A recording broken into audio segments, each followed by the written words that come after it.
Hello there, weary traveller, and welcome to this cosy corner of history. I am your humble chronicler, a voice echoing from the depths of time, carrying with me tales of winters so brutal they would challenge the very essence of human endurance. Before we begin our journey back to those frozen ages, let me extend a warm greeting to you, dear listener. Whether you find yourself nestled under comfortable covers, ready to drift into peaceful slumber, or simply seeking to unwind with quiet historical storytelling, I am truly grateful you have chosen to join me tonight. The story I am about to share comes not from dusty manuscripts or scholarly accounts, but from something far more intimate. The memories passed down through generations of my family, stories whispered by firelight during our own winter nights. My name, though it matters little now, connects me to a lineage that stretches back to those dark medieval centuries. Through my ancestors' eyes, I have witnessed the brutal reality of winter in an age when survival was never guaranteed, when the changing seasons brought not mere inconvenience but genuine terror. Before we embark on this journey through memory and time, I'm curious. Where in the world are you watching from tonight, and what time is it there? Please share your location and current time in the comments below. Are you joining me from a bustling city at noon, a quiet countryside evening, or perhaps staying up late into the night? I love connecting with viewers across the globe and imagining you all in your different corners of the world as we share this historical journey together.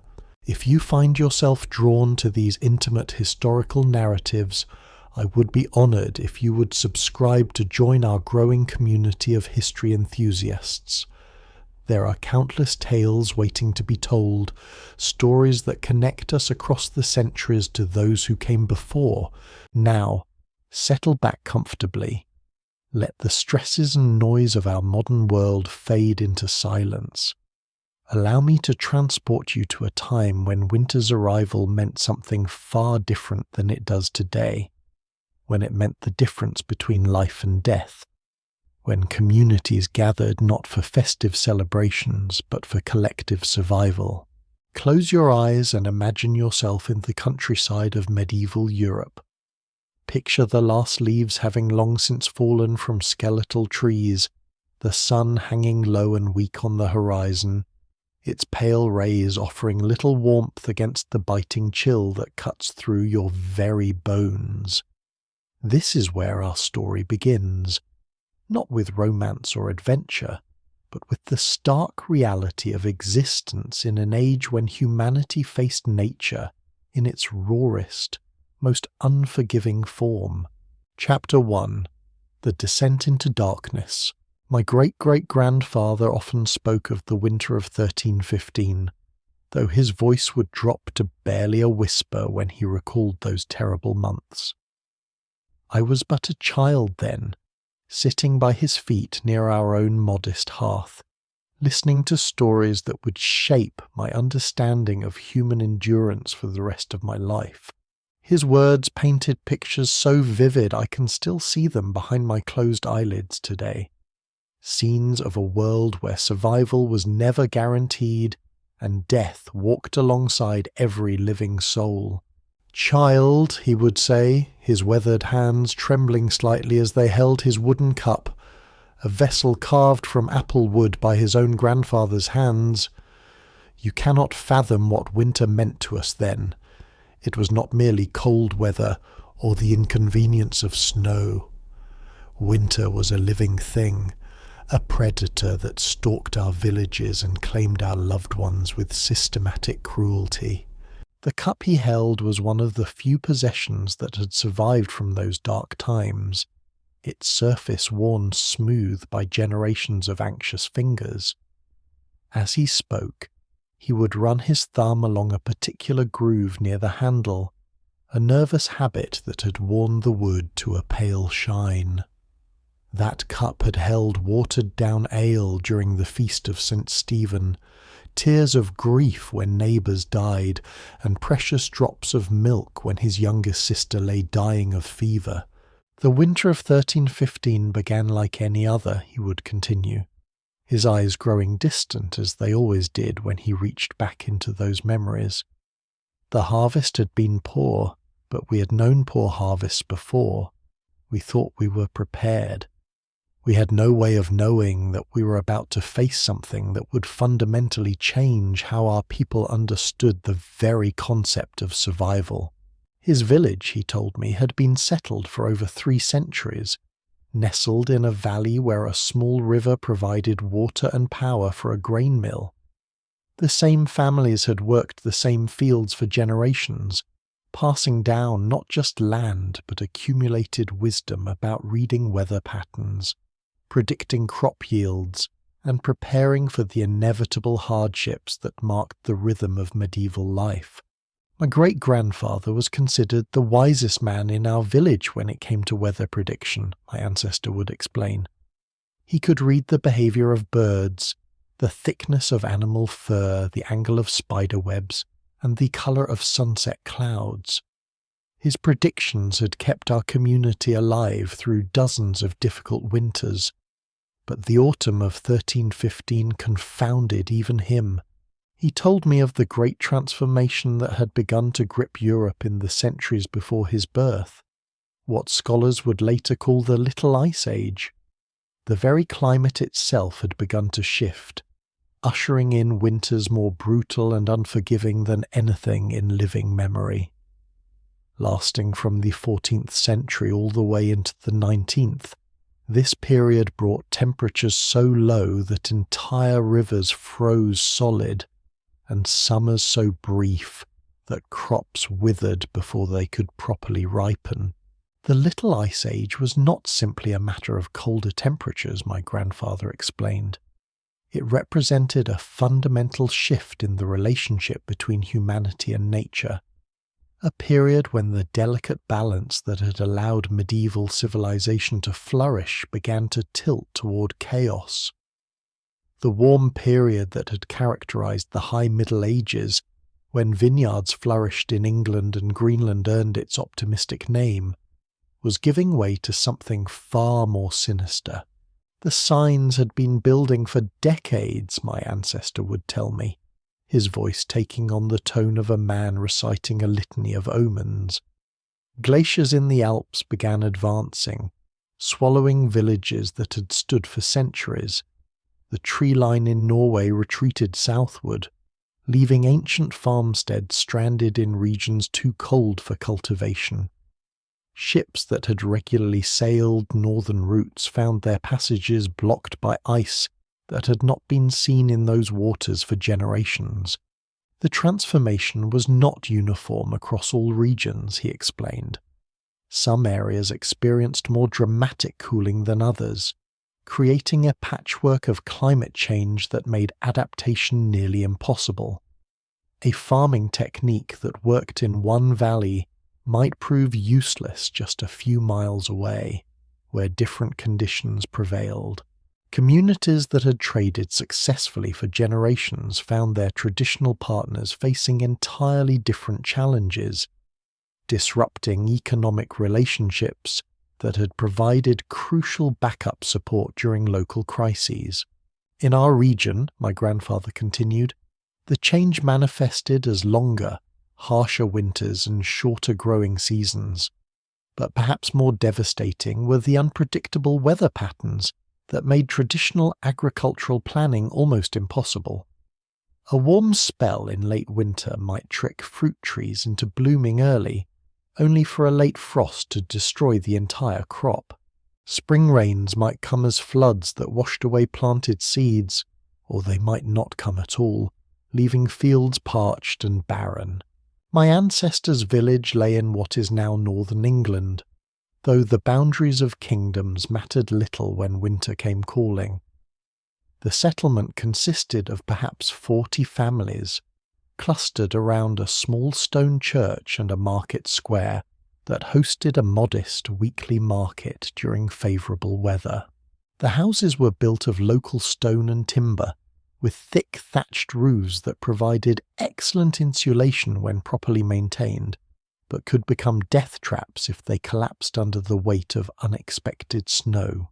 The village had survived for 3 centuries before the winter of 1315, my grandfather would remind me, and the families who lived there had developed sophisticated systems for cooperation and mutual aid. We knew exactly how much grain each household could spare in a crisis, which families had the most livestock, who possessed special skills like metalworking or healing, and how to organize work parties for major projects like roof repair or well cleaning. The first signs of the approaching catastrophe appeared in early autumn, though their significance was not immediately apparent. The leaves fell earlier than usual, carpeting the ground with a thick layer of brown and gold that seemed beautiful, but carried ominous implications for the coming season. Birds departed in great flocks weeks before their normal migration, creating an eerie silence in the countryside that made even routine tasks feel somehow threatening. The old women in our village were the first to recognize the signs, my ancestor recalled. They had lived through more seasons than anyone else, had witnessed the subtle changes that preceded different types of weather. My great-grandmother, who was nearly 90 years old and half blind, could still read omens in the behavior of animals and the patterns of clouds with an accuracy that amazed everyone who knew her. These elderly women served as unofficial meteorologists for the community, their decades of observation providing the knowledge base that helped families prepare for whatever weather might come. They watched the thickness of squirrel fur, the depth at which earthworms buried themselves, the direction chosen by migrating birds, and 100 other natural indicators that modern weather forecasting has largely forgotten. Old Martha, who lived in the cottage next to the mill, noticed that the cats were growing winter coats thicker than anyone had ever seen, my grandfather remembered. The mice were storing far more food than usual, and the cattle were instinctively seeking shelter, even on mild days. Most ominously, the insects that usually died off gradually throughout autumn simply disappeared overnight, as if they knew something terrible was approaching. The preparation for winter began as early as August in those days, a full 4 months before the worst weather typically arrived. Every grain of wheat, every root vegetable, every piece of preserved meat was counted and rationed with mathematical precision that would have impressed a modern accountant. My ancestor spoke of watching his mother divide their meagre harvest into carefully calculated piles, her face grave with the responsibility of determining how much each family member could consume per day to survive until spring's return. The calculations were complex and deeply personal, he explained. A pregnant woman needed more food than a child, but a man doing heavy labor needed more than either. The elderly required less food, but also had less resistance to cold and disease. Each family had to make agonizing decisions about resource allocation, knowing that a mistake could mean death for someone they loved. The mathematics of survival extended beyond simple calorie counting. Families had to consider the nutritional value of different foods, the storage life of various preservation methods, the fuel requirements for cooking different meals, and the trade-offs between eating well in autumn versus saving resources for the lean months of late winter. These calculations required knowledge that had been accumulated over generations, passed down from parent to child along with the family's physical possessions. We stored grain in every available space, he remembered, his voice taking on the tone of someone reciting a sacred ritual. Under the floorboards, where the earth stayed cool and dry, in the thatch of our roof, wrapped in oiled cloth to protect it from moisture, in pottery jars buried beneath the earth, sealed with wax and pitch to keep out insects and rodents, Some families even hollowed out hiding places in the walls of their houses, creating secret storage areas that could escape notice if raiders came looking for food. The threat of theft was very real, he explained. Desperate families from less fortunate communities might resort to raiding their neighbors' stores, and even within a single village, the temptation to take from others could become overwhelming when one's own children were starving. The social bonds that normally held communities together could fray under extreme pressure, making security considerations as important as preservation techniques. Rats and mice were our constant enemies, my ancestor continued. A single hole gnawed in a grain sack could mean the difference between survival and starvation. We developed elaborate defense systems, metal-lined storage containers, raised platforms that kept food away from ground-dwelling vermin, and carefully maintained populations of cats that we fed just enough to keep them hungry for hunting, but not enough to make them lazy. The war against rodents required constant vigilance and community cooperation. Families would share information about new infestations, coordinate trapping efforts, and collectively maintain the physical barriers that kept pests out of storage areas. Children were trained from an early age to spot the signs of rodent activity, and to understand that protecting the food supply was literally a matter of life and death. The preservation of meat was an art form born of desperation, a complex process that required timing, skill, and precious resources. Salt was worth its weight in silver during the worst years, imported from distant coastal regions at enormous expense.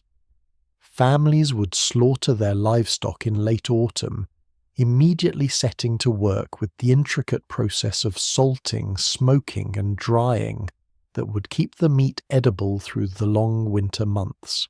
I remember the smell of those autumn preservation days, my grandfather would say, his eyes growing distant with the memory. Sweet wood smoke mixed with salt and blood, hanging heavy in the air like a cloud that announced to the entire village that another family was preparing for winter's siege. The women worked from dawn to dusk, their hands moving with practiced efficiency born of generations of experience. The process began with the slaughter itself, which had to be timed perfectly to take advantage of the cooling weather while avoiding the first hard frosts that could contaminate the meat. Every part of the animal was used, not just the obvious cuts of meat, but also the organs, bones, fat, hide, and even the blood, which could be mixed with grain to create a nutritious pudding that would keep for weeks. The women would cut the meat into strips thin enough to dry properly, my ancestor explained, rubbing each piece with precious salt until their hands were cracked and bleeding from the harsh crystals. The salt drew out moisture that could harbour the bacteria that caused rot, but it also drew moisture from human skin, leaving the workers with hands that looked like dried leather by the end of the preservation season. Smoking was equally important, requiring careful attention to the type of wood used, the temperature maintained, and the duration of exposure. Different woods imparted different flavours and preservation qualities. Oak for its steady burning properties, apple for its sweet smoke, hickory for its strong preservative effects. The smoking process had to be monitored constantly, with someone tending the fires day and night to maintain the proper balance of heat and smoke. The smoking houses were precious buildings in our village, my grandfather recalled. Sturdy stone structures with carefully designed ventilation systems that allowed smoke to circulate properly while preventing rain from entering. These buildings were communal property, maintained by the entire village and used by families according to a strict schedule that ensured everyone had access during the critical preservation period. But even the most careful preparations could not protect against the capricious nature of medieval winter. A single harsh storm could destroy a year's work in hours, undoing months of careful planning and dooming families to starvation. Roofs would collapse under the weight of unexpected snow, crushing grain stores and killing families in their sleep. Floods caused by sudden thaws would sweep away carefully buried caches of food, leaving entire villages to face the remainder of winter with nothing. The winter I remember most clearly, my ancestor would continue, his voice dropping even lower as he approached the heart of his story, was the winter when young Isaac Newton was said to be working on his great discoveries at his family's estate in Lincolnshire. While that brilliant mind pondered the mysteries of the universe from the relative comfort of his study, warmed by coal fires and sustained by adequate food, we were discovering mysteries of our own. How long a human body could survive on turnip peels and boiled leather, how many days a person could go without food before their mind began to wander into realms of hallucination and despair. The contrast between Newton's productive isolation and the desperate struggle for survival that characterized most people's experience of that winter was not lost on my ancestor. While the great scientist was laying the foundations for our modern understanding of mathematics and physics, ordinary families were conducting their own experiments in the limits of human endurance. We learned things that no university could teach, my grandfather would say with bitter irony. We learned that the human stomach could digest bark if it was boiled long enough, that leather could provide nutrients if it was properly prepared, that hope could be rationed just like food, and that it was just as essential for survival. The great frost of 1709 was still spoken of in hushed tones when I was young, my grandfather continued. My own grandfather lived through it, though it aged him a decade in a single season. The Thames became a highway of ice so thick that merchants set up their stalls directly on the frozen river. People lit fires on the ice itself, creating a bizarre frozen marketplace. But for every tale of wonder, there were 10 tales of woe. The preparation for winter began as early as August in those days. Every grain of wheat, every root vegetable, every piece of preserved meat was counted and rationed with mathematical precision. My ancestor spoke of watching his mother divide their meagre harvest into piles, calculating with grim determination how much each family member could consume per day to survive until spring's return. We stored grain in every available space, he remembered, under the floorboards, in the thatch of our roof, even buried in sealed pots beneath the earth. Rats and mice were our constant enemies. A single hole in a grain sack could mean the difference between survival and starvation. The preservation of meat was an art form born of desperation. Salt was precious beyond measure, worth its weight in silver during the worst years. Families would slaughter their livestock in late autumn, immediately setting to work with the complex process of salting, smoking, and drying that would keep the meat edible through the long winter months. "I remember the smell," my grandfather would say, his eyes growing distant. Sweet wood smoke mixed with salt and blood, hanging heavy in the autumn air. The women worked from dawn to dusk, cutting meat into strips thin enough to dry properly, rubbing each piece with precious salt until their hands were cracked and bleeding. But even the most careful preparations could not protect against the capricious nature of medieval winter. A single harsh storm could destroy a year's work in hours. Roofs would collapse under the weight of unexpected snow, crushing grain stores and killing families in their sleep. Floods caused by sudden thaws would sweep away carefully buried caches of food, leaving entire villages to face starvation. The winter I remember most clearly, my ancestor would continue, his voice dropping even lower, was the winter when young Isaac Newton was said to be working on his great discoveries. While that brilliant mind pondered the mysteries of the universe from the comfort of his family's estate, we were discovering mysteries of our own. How long a human body could survive on turnip peels and boiled leather, how many days a person could go without food before their mind began to wander. In the countryside, winter meant isolation so complete it bordered on the supernatural. Roads became impassable morasses of mud and ice, transformed from the vital arteries that connected communities during favourable weather into treacherous obstacles that could claim the lives of anyone foolish enough to attempt travel. Neighbouring villages, perhaps only a few miles apart during summer, might as well have been on different continents once winter's grip tightened. Each community faced the coming months alone, cut off from trade, news, and most crucially, any possibility of external help. The isolation was both physical and psychological, my grandfather explained. Not only were the roads impassable, but the very act of contemplating travel in such conditions seemed to violate some fundamental instinct for self-preservation. The familiar landscape of summer, rolling hills, recognizable landmarks, well-marked paths, disappeared under blankets of snow that transformed the world into an alien terrain where getting lost could mean death within hours. The transformation was gradual but inexorable, my ancestor recalled. First, the main roads became difficult to navigate, requiring extra time and care to traverse safely. Then the secondary paths disappeared entirely under snow and ice. Finally, even walking to the next village became impossible, as landmarks vanished and every direction looked the same.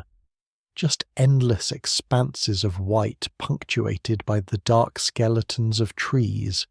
My grandfather described the sensation of watching their village gradually disappear under blankets of snow, a process that felt like witnessing the slow burial of civilization itself. First the roads vanished, their familiar ruts and stones hidden beneath a deceptively smooth surface that concealed potholes and obstacles that could break a person's leg. Then the field boundaries disappeared, erasing the careful divisions of property and cultivation that had organized the landscape for centuries. The smaller buildings went next, he continued, chicken coops and storage sheds slowly sinking beneath the accumulating snow until only their roof lines remained visible, like the masts of sunken ships in a white sea. Eventually, only the church spire and the tallest trees remained visible above the white wasteland, serving as the last landmarks in a world that had become almost entirely featureless. The snow created its own geography, with drifts that could reach the second story of houses in some places, while leaving other areas relatively clear. These new contours bore no relationship to the familiar landscape underneath, creating a treacherous terrain where a single misstep could plunge a person into a drift deep enough to trap them until they froze to death. We learned to read the snow like sailors read the sea, my grandfather explained. The way it formed patterns around buildings, how the wind shaped drifts, where it was likely to be deep and where it might be shallow enough to navigate. Children who survived to adulthood in those times developed an almost supernatural ability to navigate in snow, reading subtle signs that could mean the difference between life and death. The silence was perhaps the most terrifying aspect of winter isolation, he recalled.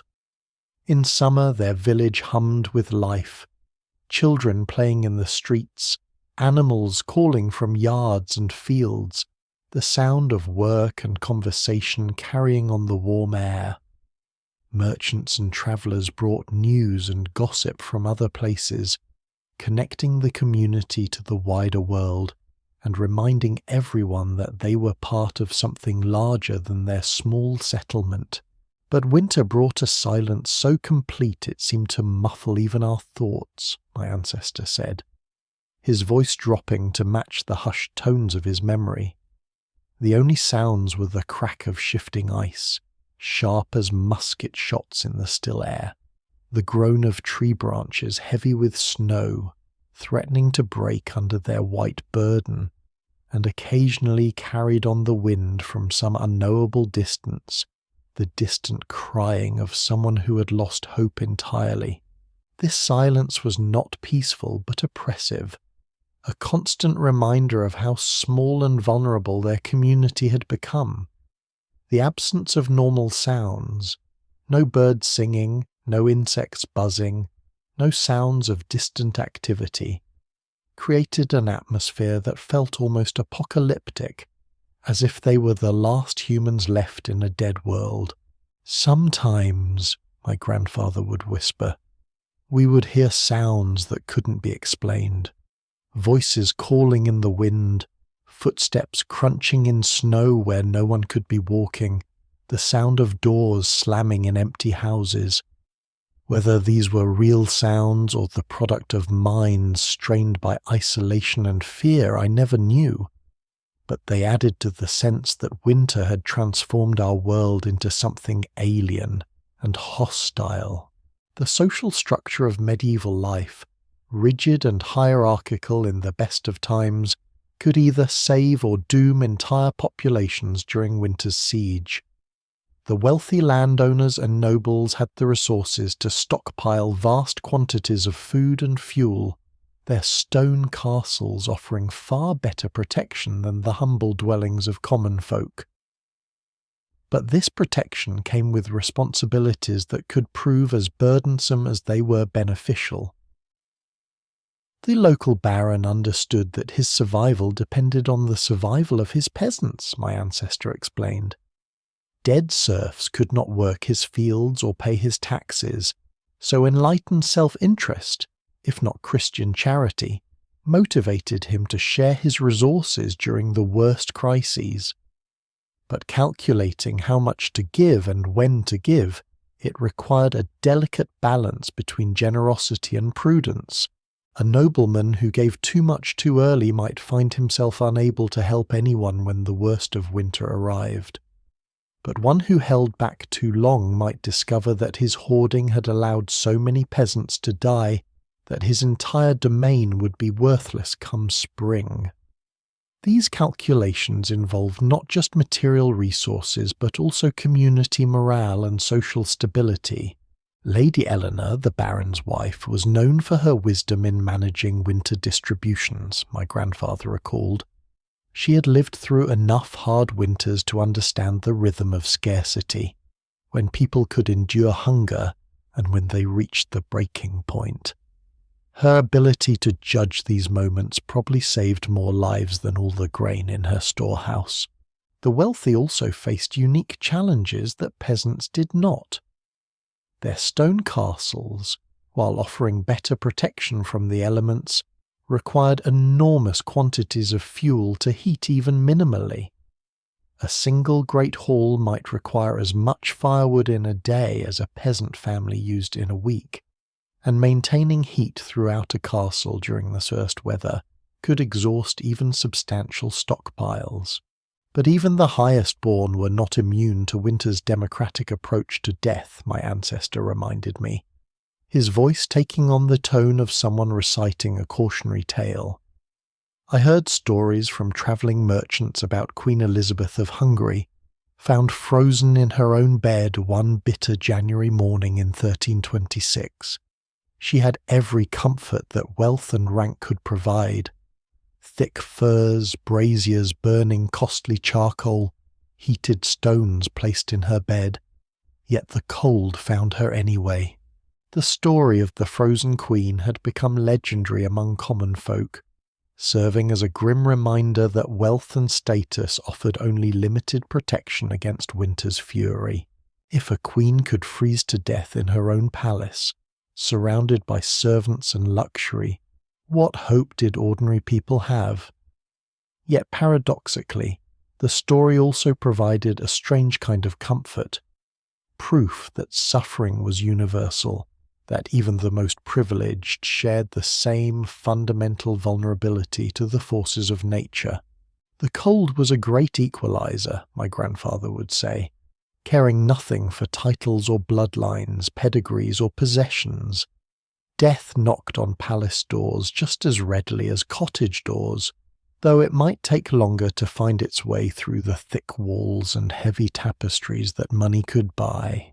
The psychological toll of medieval winter was perhaps as devastating as the physical hardships, though it was less visible and therefore less understood.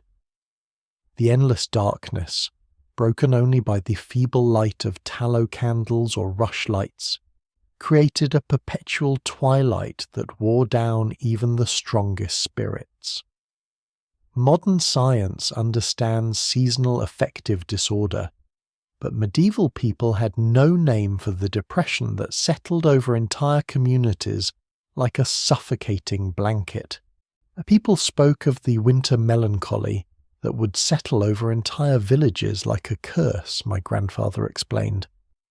Men and women who had been cheerful and energetic in summer would become shadows of themselves, sitting by their fires for hours without speaking, staring into the flames as if searching for answers that never came.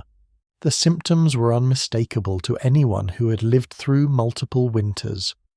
The gradual withdrawal from social interaction, the loss of interest in activities that had once brought pleasure, the overwhelming fatigue that made even simple tasks feel impossible.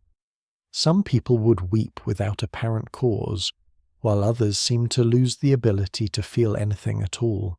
The darkness outside seemed to creep into people's souls, my ancestor continued, extinguishing the light of hope that kept them alive through other hardships. Some simply gave up. They would take to their beds in December and never rise again, not from illness, but from a despair so profound it stopped their hearts. These deaths from despair were as real as deaths from starvation or disease, though they were harder to document and understand. Families would find relatives who had simply stopped eating, stopped talking, stopped participating in life until they faded away like candles burned down to nothing.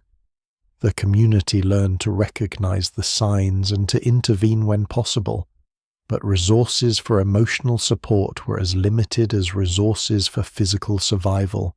Children suffered most acutely from winter's assault, their small bodies less capable of generating and retaining heat, their immune systems less developed to fight off the diseases that thrived in cold, crowded conditions.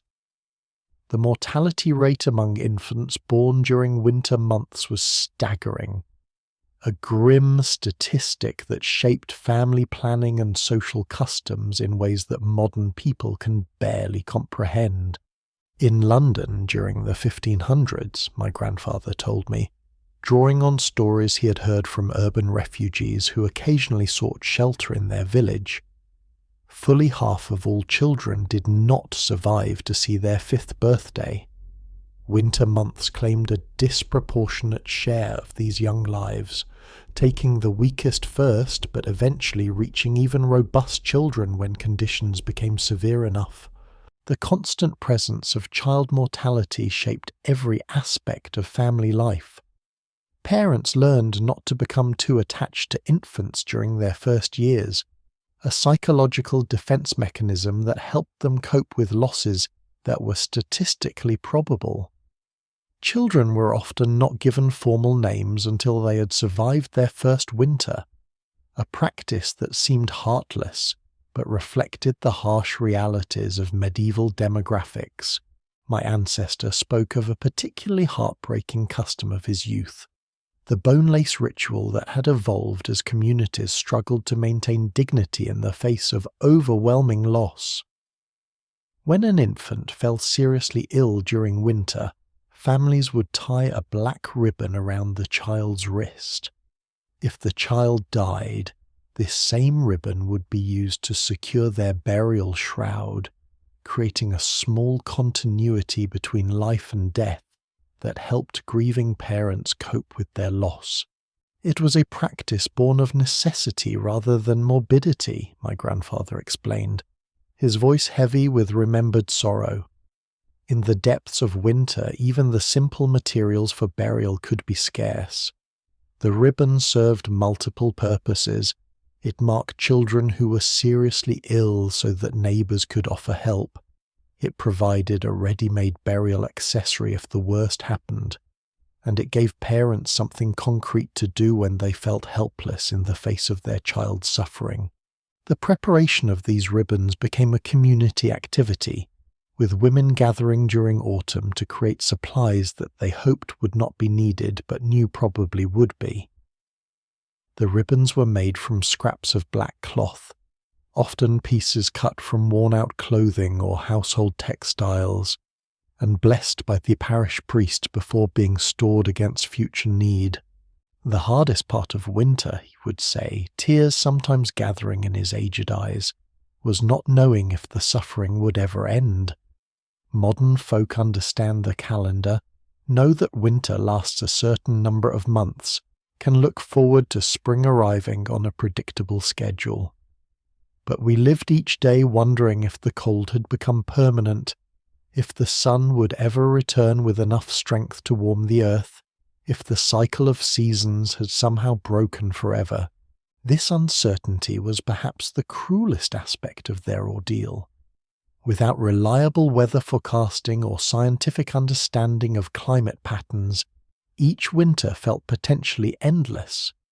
Communities had folk wisdom about reading natural signs, but even the most experienced weather predictors could be wrong, and the Little Ice Age was producing weather patterns that defied traditional knowledge. Every day that the cold continued, my ancestor recalled, brought new doubts about whether spring would ever come again. We would count the days since the last warmth, calculate how long our food stores might last, and wonder if we were witnessing the end of the world itself. As autumn gave way to the deep freeze of winter, my ancestors' village would transform into something resembling a hibernating animal, its normal rhythms of life slowing to a bare minimum necessary for survival. Families would retreat into their homes like creatures seeking burrows, sealing every crack and crevice with mud and rags, hanging heavy cloth over windows to keep out drafts that could literally mean the difference between life and death. Multiple families might share a single dwelling, along with their most valuable livestock, creating cramped quarters that reeked of unwashed bodies and animal waste, but provided the crucial shared warmth necessary for survival. The decision of which animals to bring indoors was a complex calculation that balanced practical considerations with available space. Chickens were almost always included, as they required minimal space while providing both eggs and body heat. A milk cow might be sheltered in the main room of a house, if the family was wealthy enough to own one, and if the dwelling was large enough to accommodate both the animal and the humans. Pigs, despite their smell, were valued for their ability to eat scraps that humans couldn't digest and convert them into valuable protein. The cows were like family members during winter, my grandfather would explain. They shared our living space, contributed their body heat to keep us all warm, and provided milk that might be the only source of nutrition for the youngest children. We would wake up each morning with frost on our blankets, but warmth radiating from the large bodies of the animals that had spent the night breathing in the same air we breathed. The reorganization of living space to accommodate both humans and animals required ingenuity and cooperation. Temporary partitions might be erected to separate sleeping areas from animal areas, though these barriers were more symbolic than functional. Hay and straw would be spread on floors to absorb moisture and provide insulation, creating a somewhat more comfortable surface for sleeping, but also harbouring insects and creating fire hazards. We learned to sleep in shifts, he told me, his voice carrying the weight of remembered exhaustion. Someone always had to tend the fire, If it went out during the night, we might not wake up at all. The young men would take turns staying awake through the long winter nights, feeding precious twigs and scraps to the flames, watching the embers for any sign they might fail. The responsibility of fire tending was perhaps the most critical job in the household, requiring both vigilance and skill. The fire tender had to maintain enough heat to keep the family alive without consuming fuel so quickly that the winter stores would be exhausted before spring. This meant understanding the burning properties of different materials, knowing how to bank coals to preserve heat while conserving fuel, and being able to revive a dying fire quickly if it began to fail. The fire was the heart of the house, my ancestor explained, not just literally but spiritually. As long as the flames danced on the hearth, we knew that life continued, that death had not yet won its victory.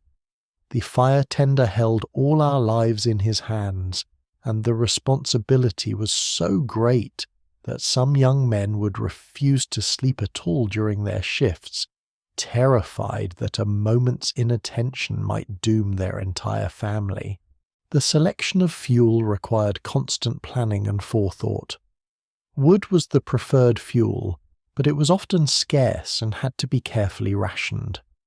Dried dung from cattle and horses burned well when mixed with straw or hay, though it produced an acrid smoke that irritated the eyes and lungs. In desperate times, families might burn furniture, floorboards, or even structural timbers from their houses, sacrificing the building itself to keep the inhabitants alive. We would collect anything that would burn, my grandfather recalled. Fallen branches from the forest, scraps of cloth or leather, even old shoes and worn-out clothing. Everything was potential fuel, and nothing was too humble to consider if it could produce heat.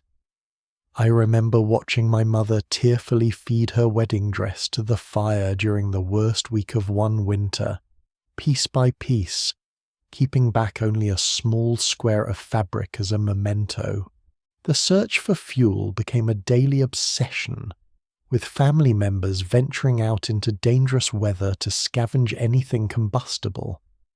Dead wood could be found even in winter, though it was often buried under snow and required digging to retrieve.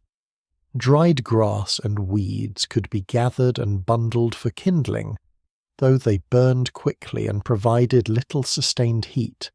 The forest was both a lifeline and a death trap, my ancestor explained. It provided the wood we needed to survive, but venturing into the trees during winter storms was incredibly dangerous. Men would get lost in blizzards just a few hundred yards from their homes, or they would be injured by falling branches and freeze to death before anyone could find them. The gathering of firewood became a community activity, with groups of men and older boys working together for safety and efficiency. They would travel in teams of 4 or 5, with one person always remaining at the forest edge to maintain visual contact with the others and to guide them back if weather conditions deteriorated suddenly. We developed a system of rope guidelines, my grandfather described, stretching cords from tree to create a path back to safety if visibility disappeared. These ropes literally saved lives when sudden snow squalls turned familiar forest paths into deadly mazes. This was the reality of medieval winter, not the romanticized scenes of feasting and merriment that popular imagination conjures, but a grim battle for survival that claimed thousands of lives each year and left survivors forever changed by their ordeal. Yet somehow, against all odds, communities endured. They found ways to support each other, to share resources that were desperately scarce, to maintain hope even in the darkest hours when death seemed more likely than survival. The survival strategies developed during these harsh winters were passed down through generations, becoming part of the cultural knowledge that helped communities prepare for future crises.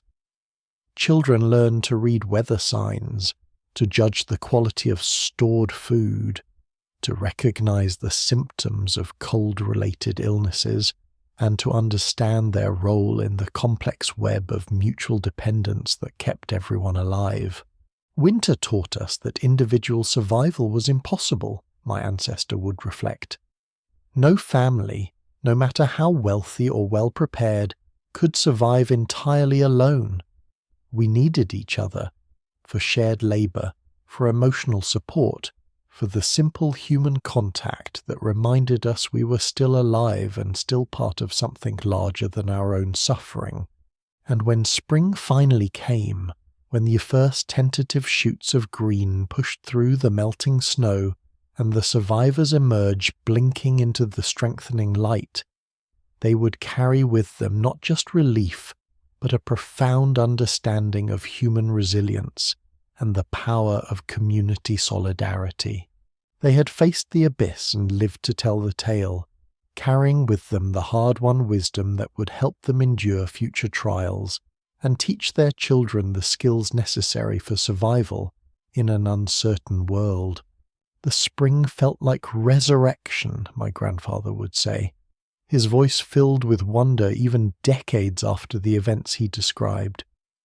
We who had spent months wondering if we would see another sunrise suddenly found ourselves surrounded by evidence that life had triumphed over death, that warmth had conquered cold, that hope had been justified even in the darkest hours. It was a gift that made all the suffering worthwhile, a reminder that no winter, no matter how brutal, could last forever. Chapter 2. The Bonds That Bind Us. As the worst of winter's fury settled over the land like a suffocating blanket that seemed to drain the very life from the air, my ancestor learned one of the most important lessons of his lifetime, that survival depended not just on stored grain and stockpiled fuel, not just on thick walls and warm clothing, but on something far more precious and infinitely more fragile. The bonds of community that could either sustain a village through the darkest months or shatter under pressure, leaving individuals to face certain death alone. The Feast of St. Stephen, my grandfather would tell me, his weathered face brightening slightly at the memory even as his hands shook with age, was our single greatest weapon against winter's despair. On December 26th, when the Christmas solemnity had ended, and the darkest days still stretched ahead like an endless tunnel, we would perform a miracle of transformation that kept our souls alive even when our bodies were failing. The feast represented more than just a temporary respite from hardship, he explained. It was a deliberate act of rebellion against the forces that sought to reduce human beings to mere animals struggling for survival. By choosing to celebrate when celebration seemed impossible, by sharing scarce resources when hoarding seemed logical, by creating joy when despair was the rational response, the community affirmed its humanity in the face of dehumanizing conditions. The preparation began weeks in advance, my grandfather continued, his voice taking on the reverent tone he reserved for the most sacred memories. Even when families were already rationing their daily bread, even when children were going to bed hungry more nights than not, households would begin setting aside small portions of their best preserved foods, their most precious ingredients, hoarding them not for their own sustenance but for the communal feast that would bind the village together in shared celebration. The tradition of misrule that accompanied St. Stephen's Day was not merely entertainment, he explained, but a vital social mechanism that allowed the rigid hierarchies of medieval society to bend rather than break under winter's pressure. The normal social order, which placed nobles above peasants as naturally as placing adults above children, was temporarily suspended, creating a brief window of equality that served multiple crucial functions. The selection of the Lord of Misrule was taken very seriously, my ancestor recalled. It wasn't simply a matter of choosing someone at random or picking the most amusing candidate. The community would select someone who embodied certain qualities: wisdom disguised as foolishness, the ability to make people laugh even in desperate circumstances, and most importantly, the judgment to use temporary power responsibly rather than vindictively. On this one day, the normal order of things was deliberately turned upside down, with a common peasant elevated to the position of lord of misrule, with temporary authority over their social betters. This wasn't merely symbolic reversal, but actual power. The lord of misrule could issue commands that had to be obeyed, make proclamations that carried temporary legal weight, and redistribute resources according to their own judgment of fairness and need. I remember young Willem the cobbler's son being chosen as our lord of misrule when I was perhaps 10 years old, my ancestor recalled, his eyes twinkling with the memory of that long-ago celebration. This boy, who normally would not dare look a nobleman in the eye, who would step off the path and bow whenever the local baron passed, suddenly found himself issuing proclamations and commands to that same baron, ordering him to dance with the village women, to serve food to the poorest families, to act the fool for everyone's amusement. The baron's response to this temporary reversal was crucial to the success of the entire tradition. Rather than taking offence at being ordered about by his social inferior, he played his part with good humour and apparent enthusiasm, recognizing that this ritual served essential functions that ultimately benefited everyone, including himself. The temporary inversion of power allowed dangerous social tensions to be released in harmless ways, while reinforcing the legitimacy of the normal hierarchy through contrast. The baron understood something that many rulers did not, my grandfather explained. By allowing himself to be mocked and commanded for one day, he actually strengthened his authority for the rest of the year. People who had seen their lord act with humility and good humour were more likely to respect him, more willing to accept his authority, more inclined to see him as fundamentally human rather than as an alien oppressor. The preparation for St. Stephen's Day began weeks in advance, despite the scarcity that winter imposed on every aspect of daily life. Families would secretly save their best preserved foods, their most precious ingredients, hoarding them not for their own sustenance but for the communal feast that would bind the village together in shared celebration. This required genuine sacrifice, as the food set aside for the feast might represent the difference between adequate nutrition and slow starvation for family members during the lean weeks of late winter. My mother would hide a small wheel of cheese wrapped in cloth at the very back of our food stores, he remembered, his voice soft with affection for that long-dead woman. Throughout the long winter weeks, when we were eating turnip soup and stale bread, when the children were constantly asking for more food and there was no more to give, that cheese remained untouched, our contribution to the feast that would remind us we were still human beings capable of joy, not mere animals struggling to survive. The psychological importance of this sacrifice cannot be overstated. By choosing to give rather than hoard, by prioritizing community celebration over individual comfort, families demonstrated their commitment to values that transcended mere survival. The cheese hidden in my great-great-grandmother's stores represented hope, the belief that there would be a future worth celebrating, that the community would survive to share that future together. The decision to contribute to the feast required genuine faith, my ancestor explained.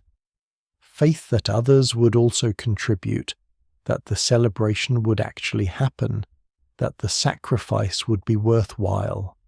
In the depths of winter, when death was a daily presence and the future seemed uncertain, this faith was itself a form of resistance against despair.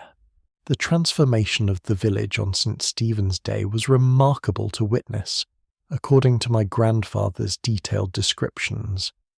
Homes that had been shuttered and silent for weeks would suddenly blaze with light and ring with laughter.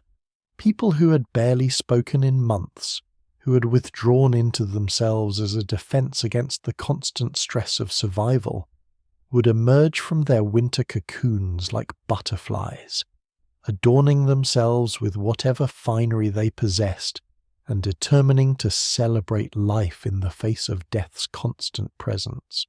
The change in people's faces was miraculous, my grandfather recalled. Men and women who had looked old and defeated just the day before would suddenly stand straighter, speak louder, move with energy that had seemed lost forever.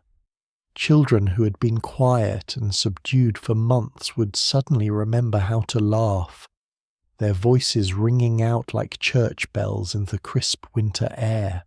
The physical transformation of the village was equally dramatic. Buildings that had been locked and barred against the cold would open their doors to neighbours.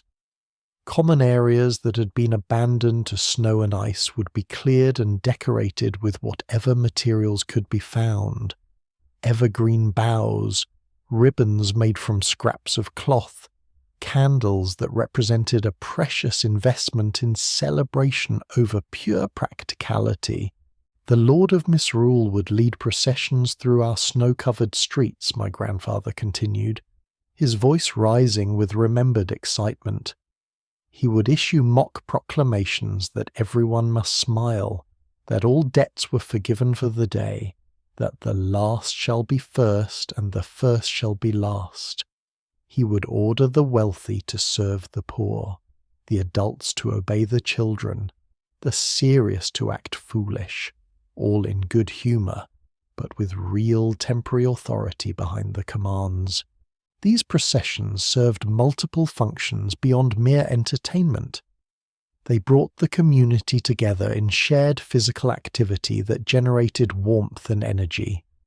They provided a forum for the temporary expression of social grievances in a safe, ritualized context. Most importantly, they demonstrated that even in the worst conditions, human beings could choose joy over despair, community over isolation, hope over resignation. Children who had been quiet and subdued for months would suddenly remember how to play, my ancestor recalled. They would follow the Lord of Misrule through the streets, laughing and singing, throwing snowballs with permission and impunity, acting out fantasies of power and freedom that were normally forbidden to them. The feast itself was a testament to human ingenuity, cooperation, and the almost magical power of shared abundance. Despite the scarcity of winter, despite families who were already struggling to feed themselves, the combined contributions of the entire community could create a meal that seemed impossibly abundant, a banquet that rivaled anything the nobility might enjoy in their great halls. The miracle was not just in the quantity of food, my grandfather emphasized, but in its variety and quality. Roasted geese and capons that had been carefully preserved since autumn would appear alongside mincemeat pies, heavy with dried fruits and precious spices that represented months of careful saving. The wassail bowl would flow freely, the warm spice cider working its magic to thaw frozen spirits along with frozen fingers. The wassail itself was a complex creation that required cooperation between multiple families. The base was hard cider or ale, contributed by whoever had brewing skills and ingredients. Spices, cinnamon, nutmeg, cloves, were added by families who possessed these precious commodities. Honey might be contributed by someone who kept bees, while roasted apples floating in the bowl came from carefully preserved autumn fruit. The wassail bowl was passed from hand to hand, my ancestor recalled, and everyone was expected to drink from it regardless of their social status. The shared cup broke down barriers between rich and poor, young and old, creating a moment of genuine equality that was rare in medieval society. The entertainment that accompanied the feast was equally important in maintaining community morale and cohesion. Professional performers, minstrels, jugglers, and travelling players would risk the dangerous winter roads to bring their arts to isolated villages, knowing that their services were never more needed than during these dark months when despair threatened to overwhelm even the strongest spirits. The travelling performers were treated like angels, my grandfather would say, his eyes twinkling with the memory. They brought news from other places, stories of how other communities were surviving, songs and tales that connected us to the larger world beyond our snow-covered village. Their very presence proved that life continued elsewhere, that we were not alone in our struggle. The mummers' plays were particularly important, crude comic performances that retold ancient stories of good triumphing over evil, of spring conquering winter, of life defeating death.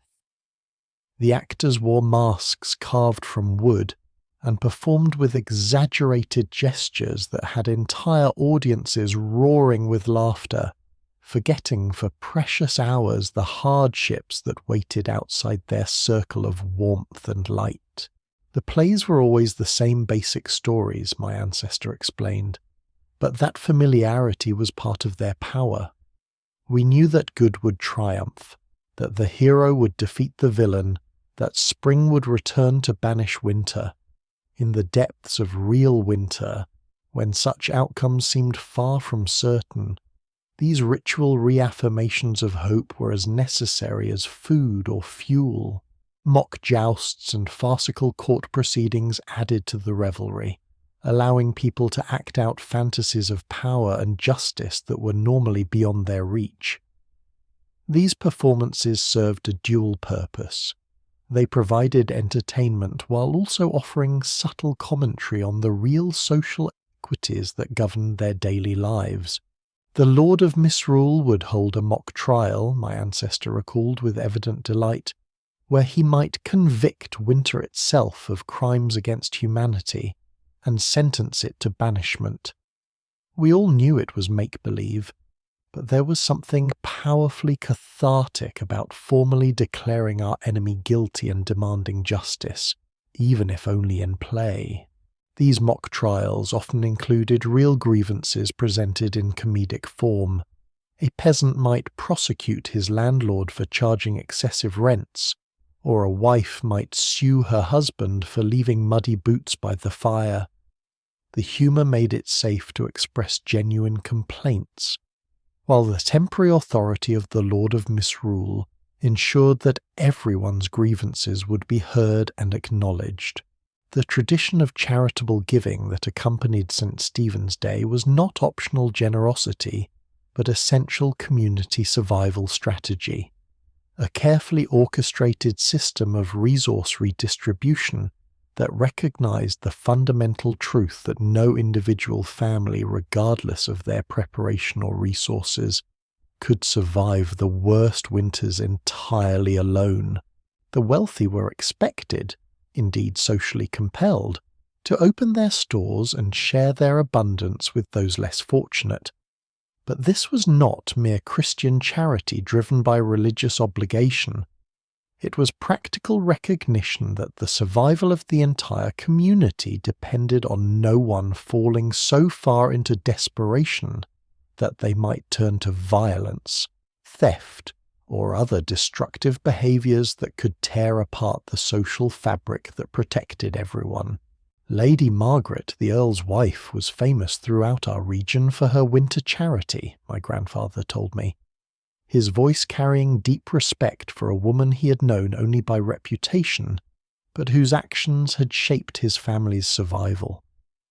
She would send wagons loaded with grain and preserved foods to the poorest families, but she did it not from pity, but from wisdom gained through years of observing how communities either thrived or died during winter crises.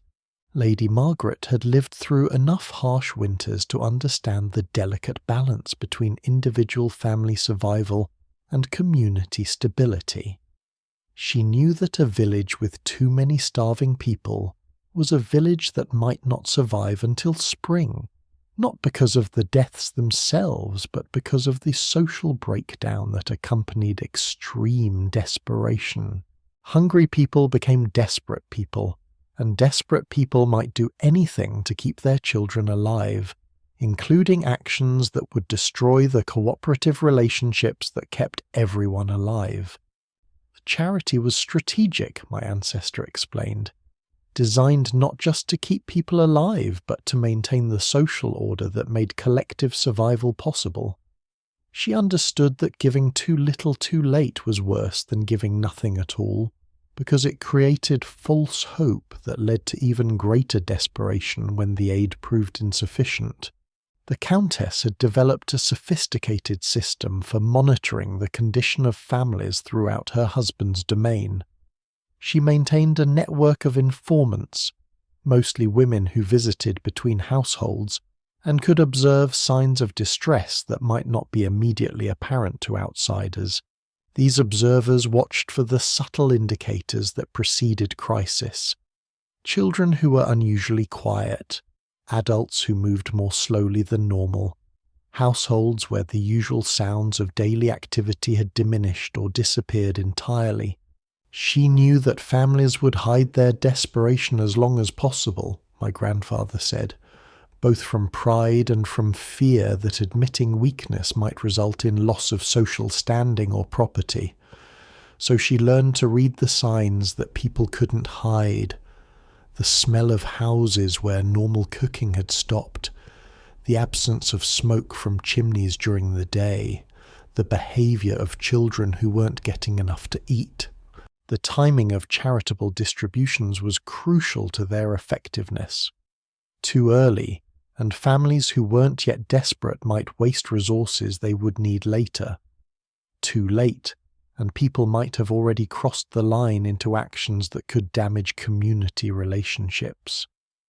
Lady Margaret had learned to identify the precise moment when intervention would be most effective, when families were genuinely in need, but not yet desperate enough to abandon social norms. She would arrive at a household just as the parents were beginning to have whispered conversations about impossible choices, my ancestor recalled, based on stories passed down through families who had been recipients of the Countess's aid. Her timing was so perfect that people sometimes wondered if she possessed supernatural knowledge, but it was simply the result of careful observation and years of experience. The success of these communal celebrations in maintaining social cohesion was remarkable, given the extreme pressures that winter placed on medieval communities. Despite the grinding poverty that affected all but the wealthiest families, despite the constant presence of death and disease, despite the isolation that cut villages off from outside help for months at a time, winter rebellions or uprisings were surprisingly rare. The brief periods of social reversal and communal joy seemed to provide just enough relief to keep destructive tensions from exploding into violence. The feast served as a safety valve, my grandfather explained, using a metaphor that he probably learned from his experience with the village mill. Just as a mill wheel needs to release pressure to avoid breaking, a community under stress needs ways to release social tensions before they become destructive. The temporary reversal of authority, the shared feast, the collective entertainment, all of these serve to reduce pressures that might otherwise have exploded into conflict. The psychological benefits of knowing that such celebrations would occur were almost as important as the celebrations themselves. During the darkest weeks of winter, when survival seemed uncertain and hope felt foolish, people could sustain themselves with memories of past feasts and anticipation of future ones. The knowledge that the community had celebrated before and would celebrate again provided a framework for understanding current suffering as temporary rather than permanent. One year, my ancestor remembered, his voice dropping to convey the gravity of the memory. The winter was so harsh that even the traditional feast seemed impossible. Our grain stores were nearly exhausted by December, our preserved meats almost gone, our fuel supplies running dangerously low. Many families were already eating bark soup and whatever roots they could dig from the frozen ground, and there was serious discussion about whether we should abandon the feast entirely to conserve resources for pure survival. That particular winter had started early and with unusual severity. An October blizzard had caught many families unprepared, destroying late crops that had not yet been harvested and forcing an early transition to winter survival mode. The early onset of severe weather meant that winter stores had to be consumed for a longer period than planned, creating shortages that became apparent weeks before the traditional feast date. The debate about whether to hold the feast was one of the most serious discussions our community had ever undertaken, my grandfather recalled. Some argued that celebration was a luxury we couldn't afford, that every scrap of food needed to be preserved for basic survival. Others insisted that abandoning the feast would be surrendering to despair, giving up the very things that made survival worthwhile. The decision was ultimately made by the Lord of Misrule, who had been selected before the severity of the winter became apparent. Young Robin the shepherd's son, who was barely 16 years old, declared that the feast would proceed as planned, but with modifications that acknowledged the reality of their situation. Instead of abandoning the celebration entirely, the community would adapt it to demonstrate that joy and fellowship could survive even the worst conditions. That particular celebration became legendary in our family memory, my grandfather continued, his voice filled with admiration for the ingenuity and determination displayed by his ancestors.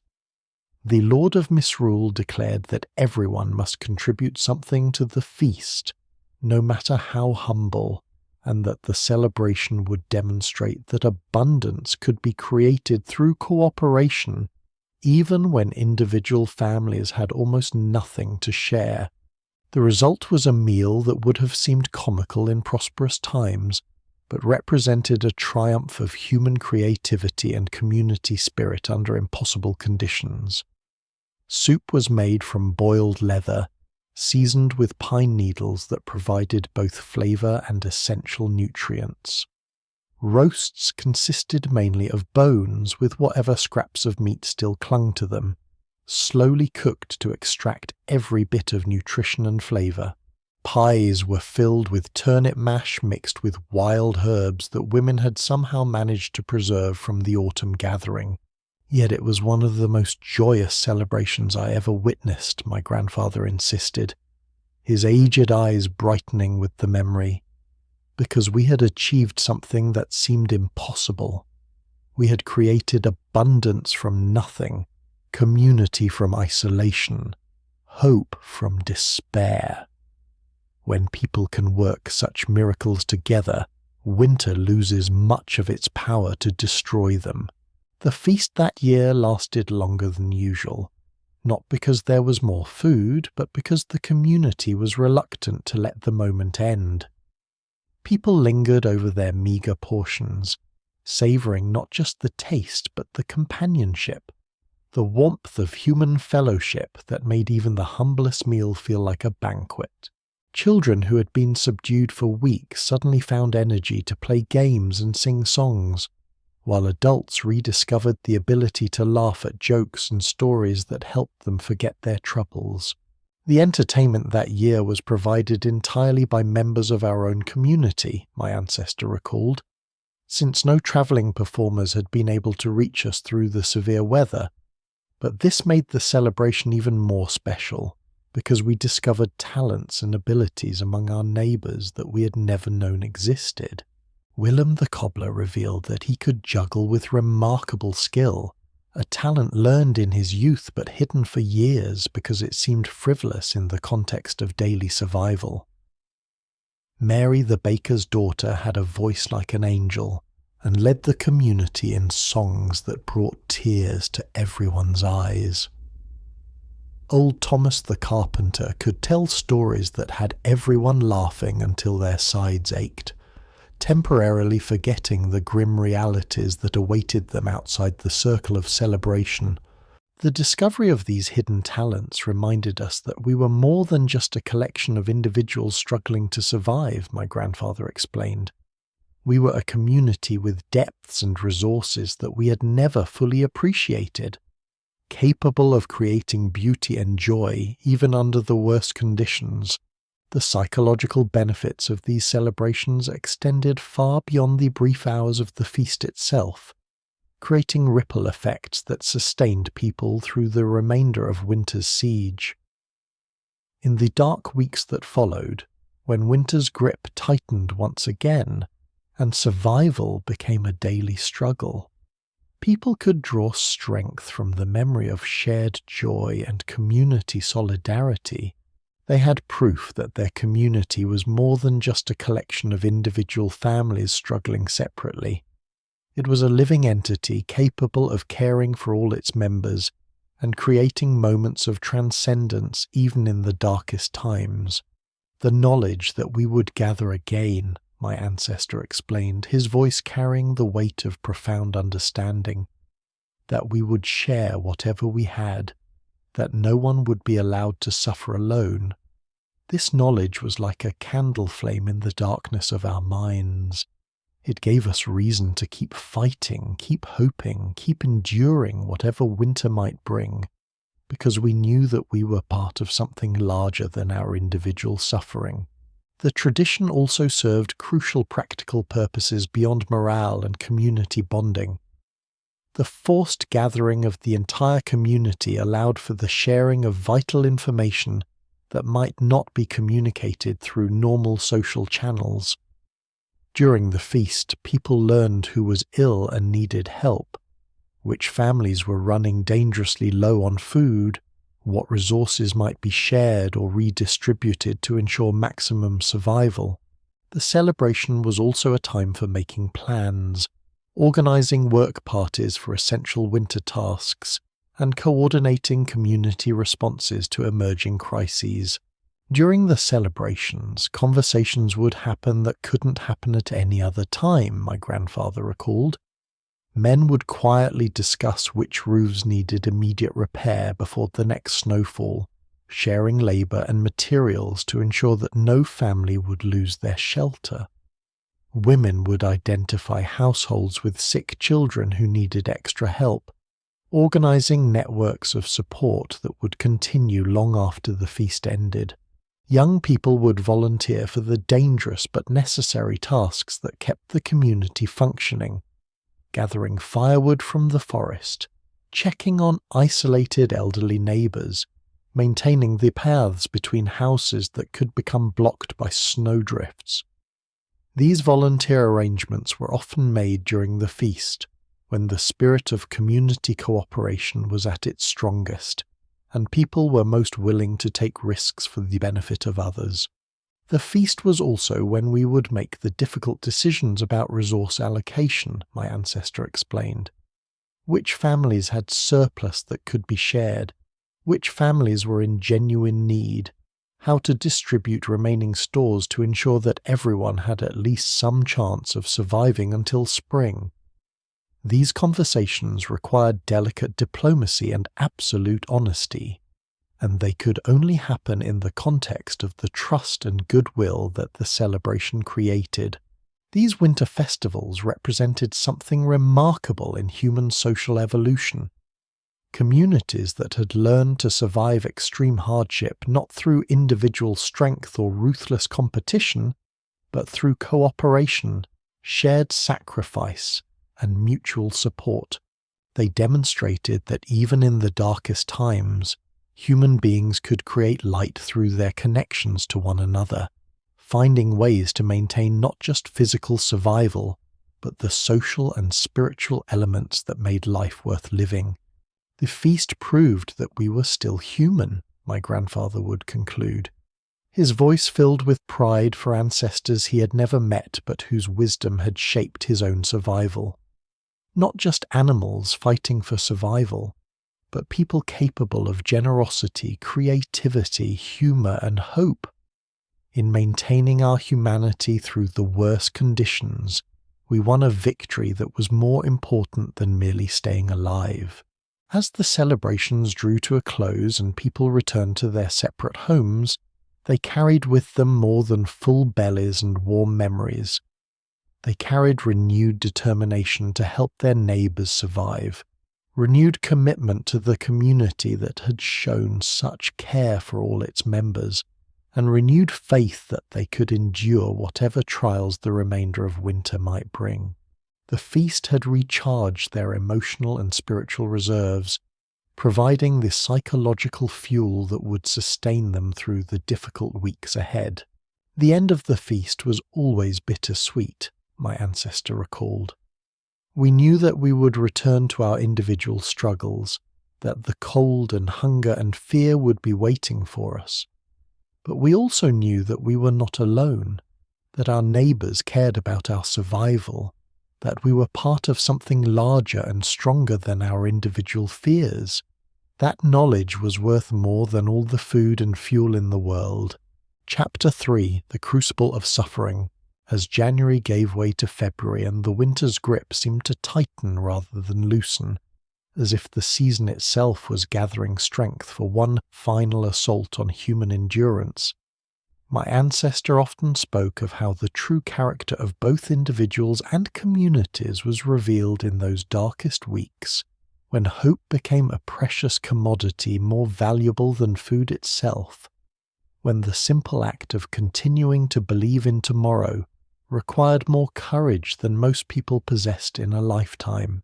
The diseases that stalked us through those frozen months, he would tell me, his voice taking on the tone of a battlefield commander recounting a long siege, were as varied as they were deadly, each one adapted to exploit the specific vulnerabilities that winter created in human bodies and communities.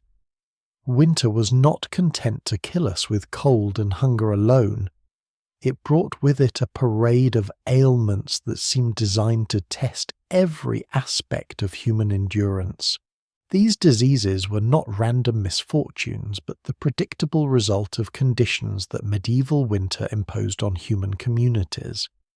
The combination of malnutrition, overcrowding, poor sanitation, and constant stress created perfect breeding grounds for pathogens that lay dormant during warmer months, but exploded into epidemic proportions once winter provided them with ideal conditions for transmission and growth. Each disease had its own season within the larger season of winter, my grandfather explained, demonstrating the detailed observation skills that had helped his community survive multiple epidemics. The early winter brought respiratory ailments that thrived in the cold, damp air of poorly heated homes.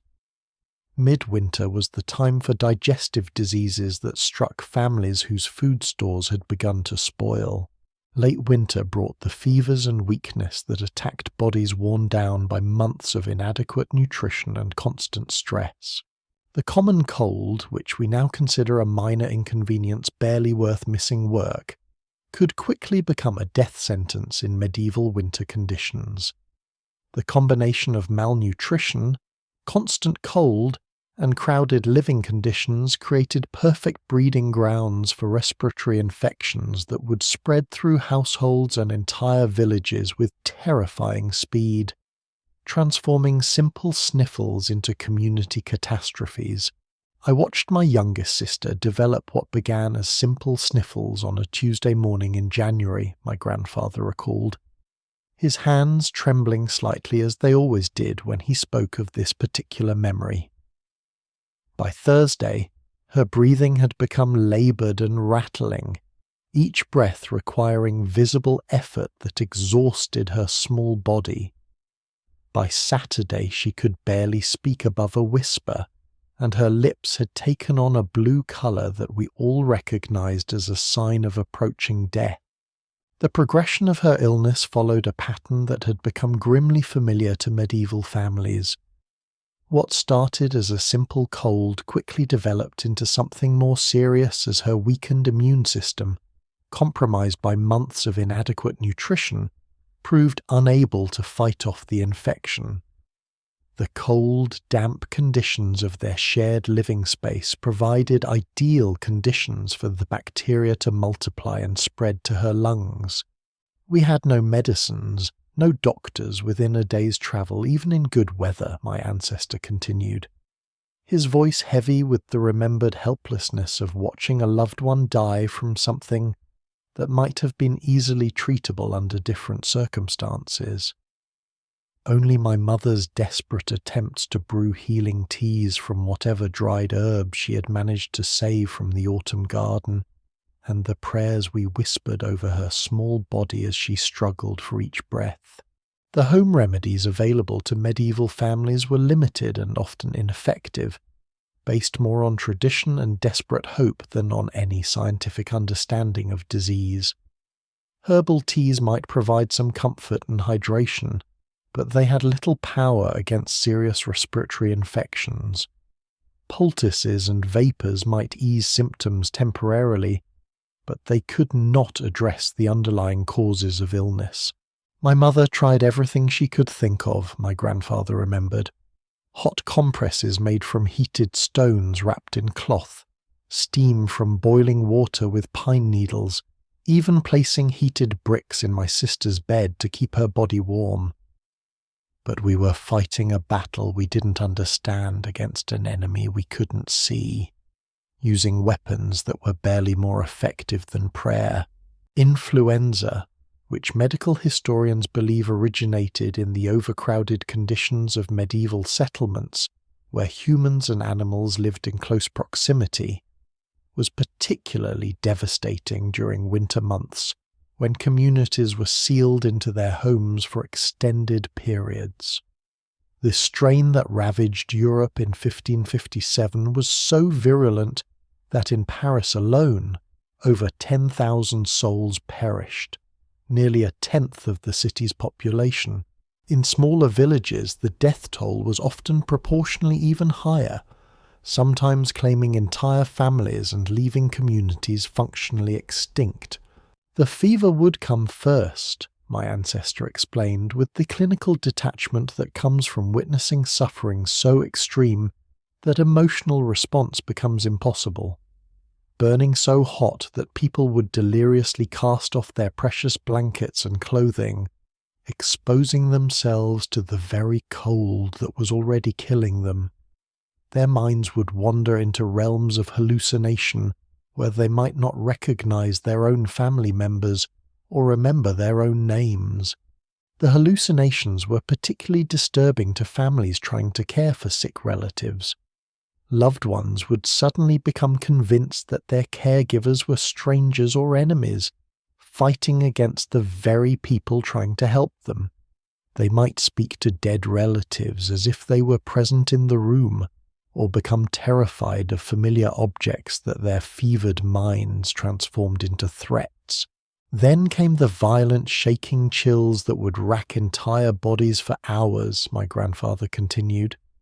Chills so severe that people's teeth would chatter uncontrollably, and their bodies would convulse with spasms that looked like seizures. No amount of blankets or heated stones could stop the shaking, which would continue until exhaustion finally forced their bodies into unconsciousness. The final stage was perhaps the most heartbreaking to witness. Finally came the cough that sounded like death itself, my ancestor said, his voice barely above a whisper. A rattling, choking sound that once heard was never forgotten. It was the sound of lungs filling with fluid, of a body drowning from the inside while family members stood helplessly watching. Pneumonia was perhaps the most feared winter killer, earning the grim nickname the old man's friend for its tendency to claim elderly lives with what almost seemed like mercy compared to slower deaths from starvation or exposure. The disease thrived in the damp, poorly ventilated conditions that characterized medieval winter housing, where multiple families and their animals shared cramped spaces with minimal air circulation. The lungs would slowly fill with fluid, my grandfather described with clinical detachment that barely concealed deep emotional pain, until the victim essentially drowned in their own bed, struggling for air that their damaged lungs could no longer process effectively. We would hear the desperate gasping for air echoing through our thin walls, the struggle growing weaker each day until finally, mercifully, it stopped. The sound of pneumonia was unmistakable to anyone who had heard it before, a wet, gurgling breathing that indicated fluid accumulation in the lungs. Families would listen in horror as their loved ones literally drowned in their own bodily fluids, unable to do anything except provide comfort and wait for the inevitable end. The disease seemed to select its victims with cruel precision, my ancestor observed. The very old, whose bodies lacked the strength to fight off infection, the very young, whose immune systems were not yet fully developed, and anyone whose resistance had been worn down by malnutrition, overwork, or previous illness. Even royalty was not immune to winter's diseases, a fact that provided both sobering perspective and strange comfort to common folk who might otherwise have felt that their suffering was a sign of divine displeasure or personal failure. My ancestor had heard tales from travelling merchants of how Henry VIII lost his beloved wife Jane Seymour to postnatal complications that were almost certainly worsened by the poor hygiene and harsh conditions of the age. The story of Queen Jane's death was known throughout England, my grandfather recalled. She had given the king his long-desired male heir, but she died just days after the birth from what physicians called childbed fever. The fact that even the king's physicians, with access to the best medical knowledge of the time, could not prevent such tragedies, served as a sobering reminder of winter's democratic approach to death. The Queen's death highlighted the limitations of medieval medicine even under the best possible circumstances. If the royal physicians, with their extensive training and access to expensive treatments, could not save the Queen, what hope did ordinary families have when disease struck their own households? Yet paradoxically, this knowledge also provided a form of comfort, proof that suffering was universal and not a punishment for personal failings. Children were particularly vulnerable to the seasonal onslaught of disease, their small bodies lacking both the physical reserves and the immune system development that might help adults survive similar illnesses. In London during the 1500s, as my grandfather had learned from urban refugees who occasionally sought shelter in their village during particularly harsh winters, fully half of all children did not survive to see their 5th birthday. Winter months claimed a disproportionate share of these young lives. The sight of small graves being dug in frozen ground, he would say, his voice breaking slightly as it always did when he spoke of children's deaths, was one of the most heartbreaking aspects of those terrible months. The earth was so hard that it took teams of men working in shifts to excavate even a shallow grave, using pickaxes and crowbars to break through soil that had frozen to the consistency of stone. The physical difficulty of burial during winter created additional psychological trauma for grieving families. The ground was often too frozen to dig proper graves, forcing communities to store bodies in unheated buildings until spring thaw made burial possible. This delay in proper burial added to the spiritual distress of losing loved ones, as medieval Christian beliefs emphasized the importance of proper burial for the soul's journey to the afterlife. Sometimes bodies would have to be wrapped in cloth and stacked like cordwood in the church vestry, my ancestor recalled with visible distress. The cold preserved them well enough, but the sight of those wrapped forms was a constant reminder to everyone who attended services of how many we had lost, and how many more we might yet lose before spring returned. The practice of bone lace that my ancestor had mentioned earlier was not an isolated custom, but part of a broader medieval approach to death that acknowledged its constant presence while trying to maintain some dignity in the face of overwhelming loss. Families would prepare for the possibility of death throughout the winter months, setting aside whatever cloth or materials they could spare for burial shrouds, making arrangements for care of surviving children, and even pre-digging graves during autumn before the ground became too hard to work. We became experts in the signs of approaching death, my grandfather explained with matter-of-fact acceptance that revealed how thoroughly death had been integrated into daily life. The way breathing changed from laboured to shallow to irregular, how skin colour shifted from pale to grey to the waxy yellow that preceded the end. The particular smell that preceded death, sweet and cloying, unmistakable once you had encountered it. This knowledge was not morbid curiosity, but practical necessity born of experience. In winter conditions, even the process of dying required careful planning and community support. Families needed to know when to call in neighbours to say goodbye, when to begin final preparations, when to start organising the practical arrangements that would be necessary after death occurred. We learned to recognise when someone had perhaps hours rather than days, my ancestor continued. The way their breathing would become irregular, with long pauses between breaths that made us think they had already gone, followed by sudden gasps that would startle everyone in the room. The way their hands would become cold and pale while their body still lived, as if death was claiming them piece by piece. The psychological toll of watching family members and neighbours succumb to winter diseases was almost as devastating as the physical losses themselves. Survivors developed what we might now recognise as symptoms of severe depression and anxiety, though such concepts were unknown to medieval minds that had no framework for understanding mental health, as distinct from spiritual or moral condition.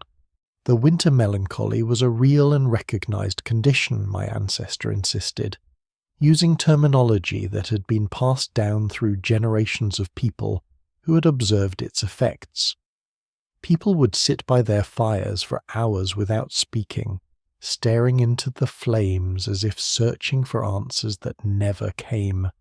Some would weep without reason, while others seemed to lose the ability to feel anything at all. The symptoms of what modern medicine would recognise as seasonal affective disorder, complicated by grief, trauma and chronic stress, manifested in ways that medieval communities learned to recognise and accommodate. People who had been energetic and talkative in summer would become withdrawn and listless. Those who had been quick to laugh or joke would lose their sense of humour entirely. Some individuals would develop an almost obsessive focus on minor tasks, while others would become unable to concentrate on anything at all. The darkness outside seemed to creep into people's souls, my ancestor continued, extinguishing the light of hope that kept them alive through other hardships. We would watch neighbours gradually withdraw from social contact, stop participating in community activities, lose interest in their own survival as if they were slowly fading away like candles burning down to nothing. These psychological casualties were as real as physical deaths, though they were harder to document and understand.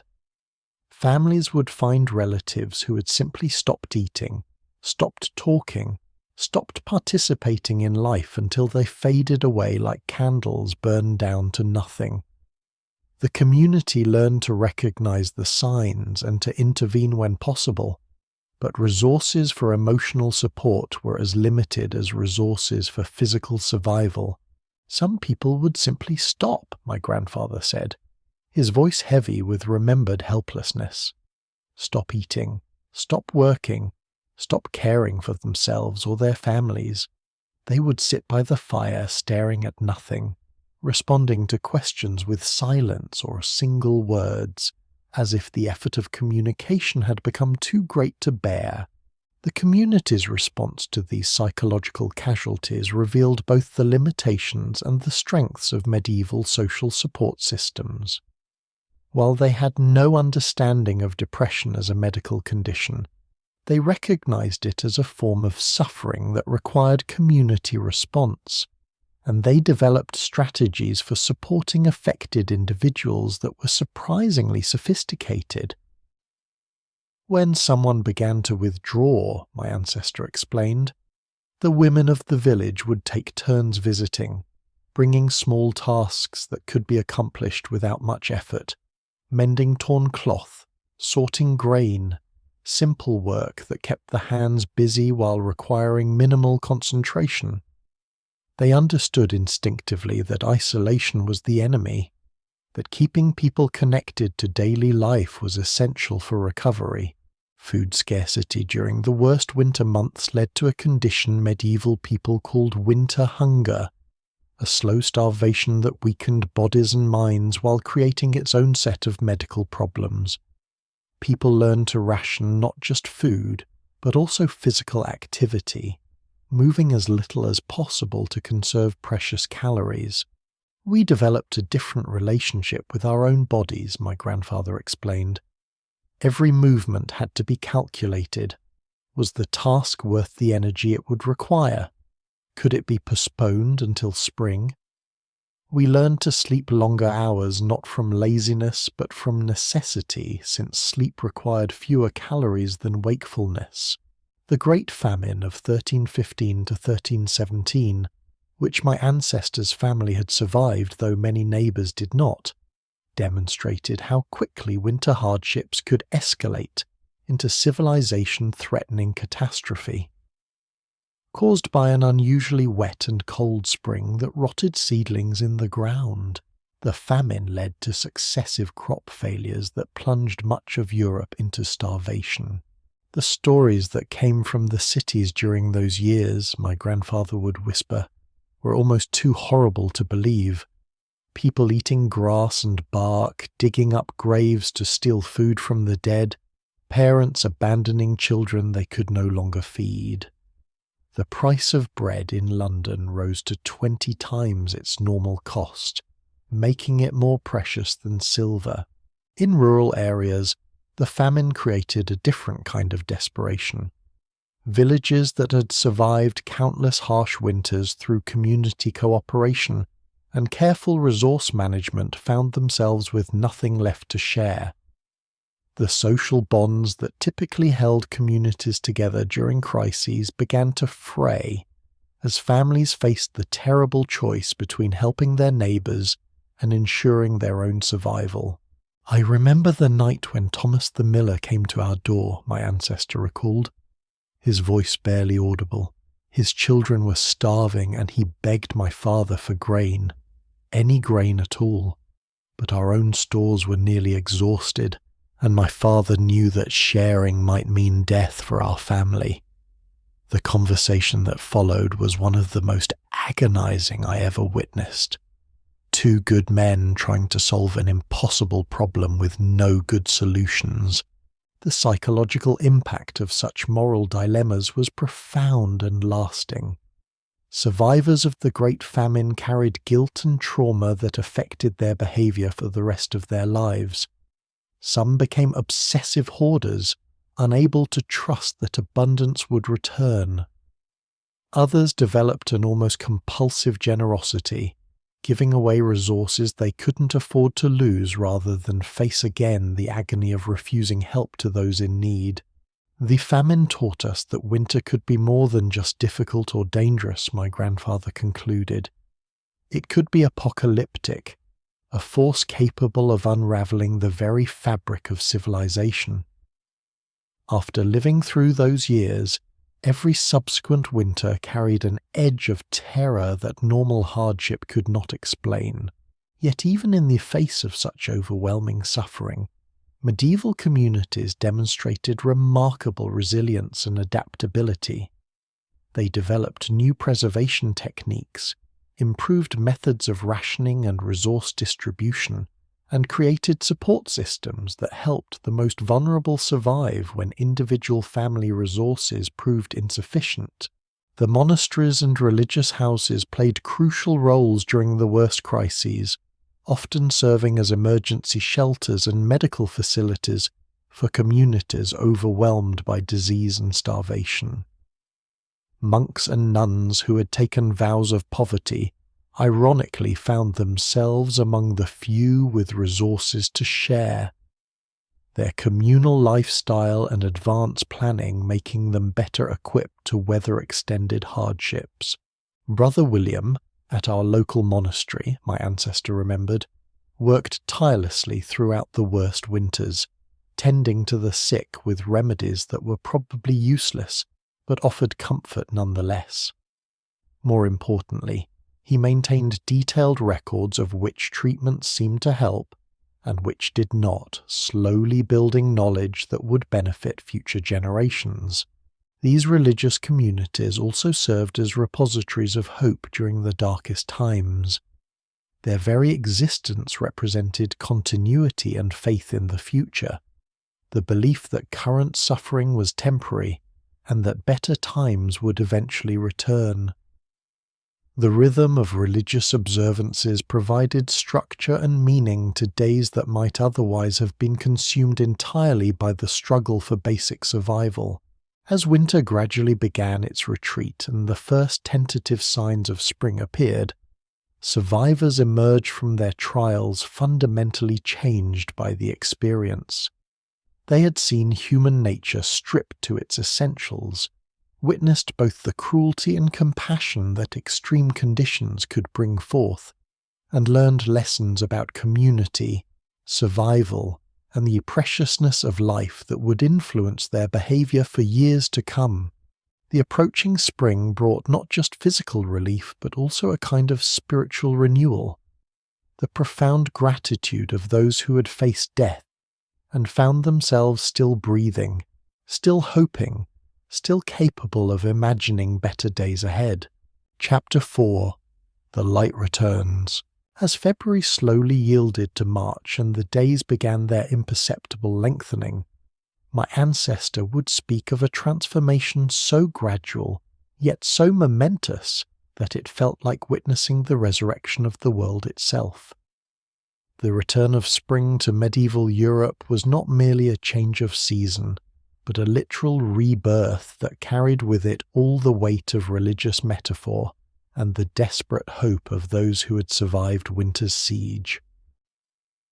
The first sign, my grandfather would tell me, his weathered face brightening with the memory, was never the sight of returning green or even the sound of bird song.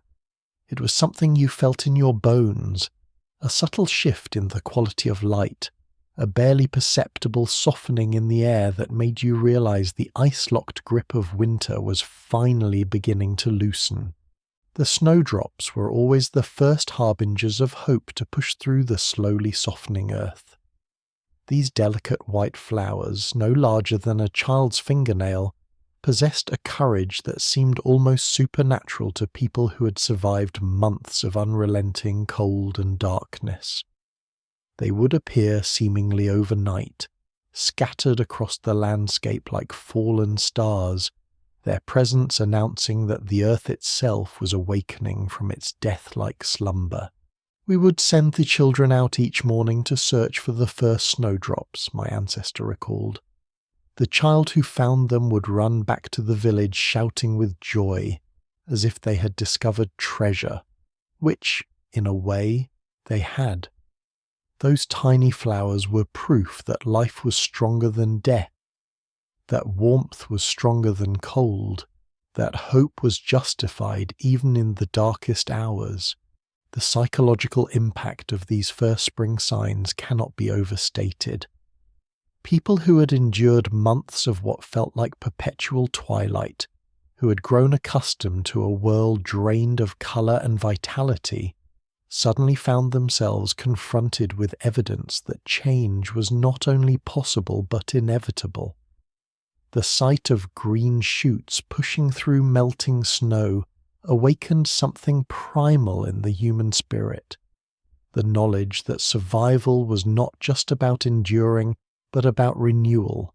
My mother would weep at the sight of the first crocuses, my grandfather remembered, not from sadness, but from a relief so profound it was almost painful.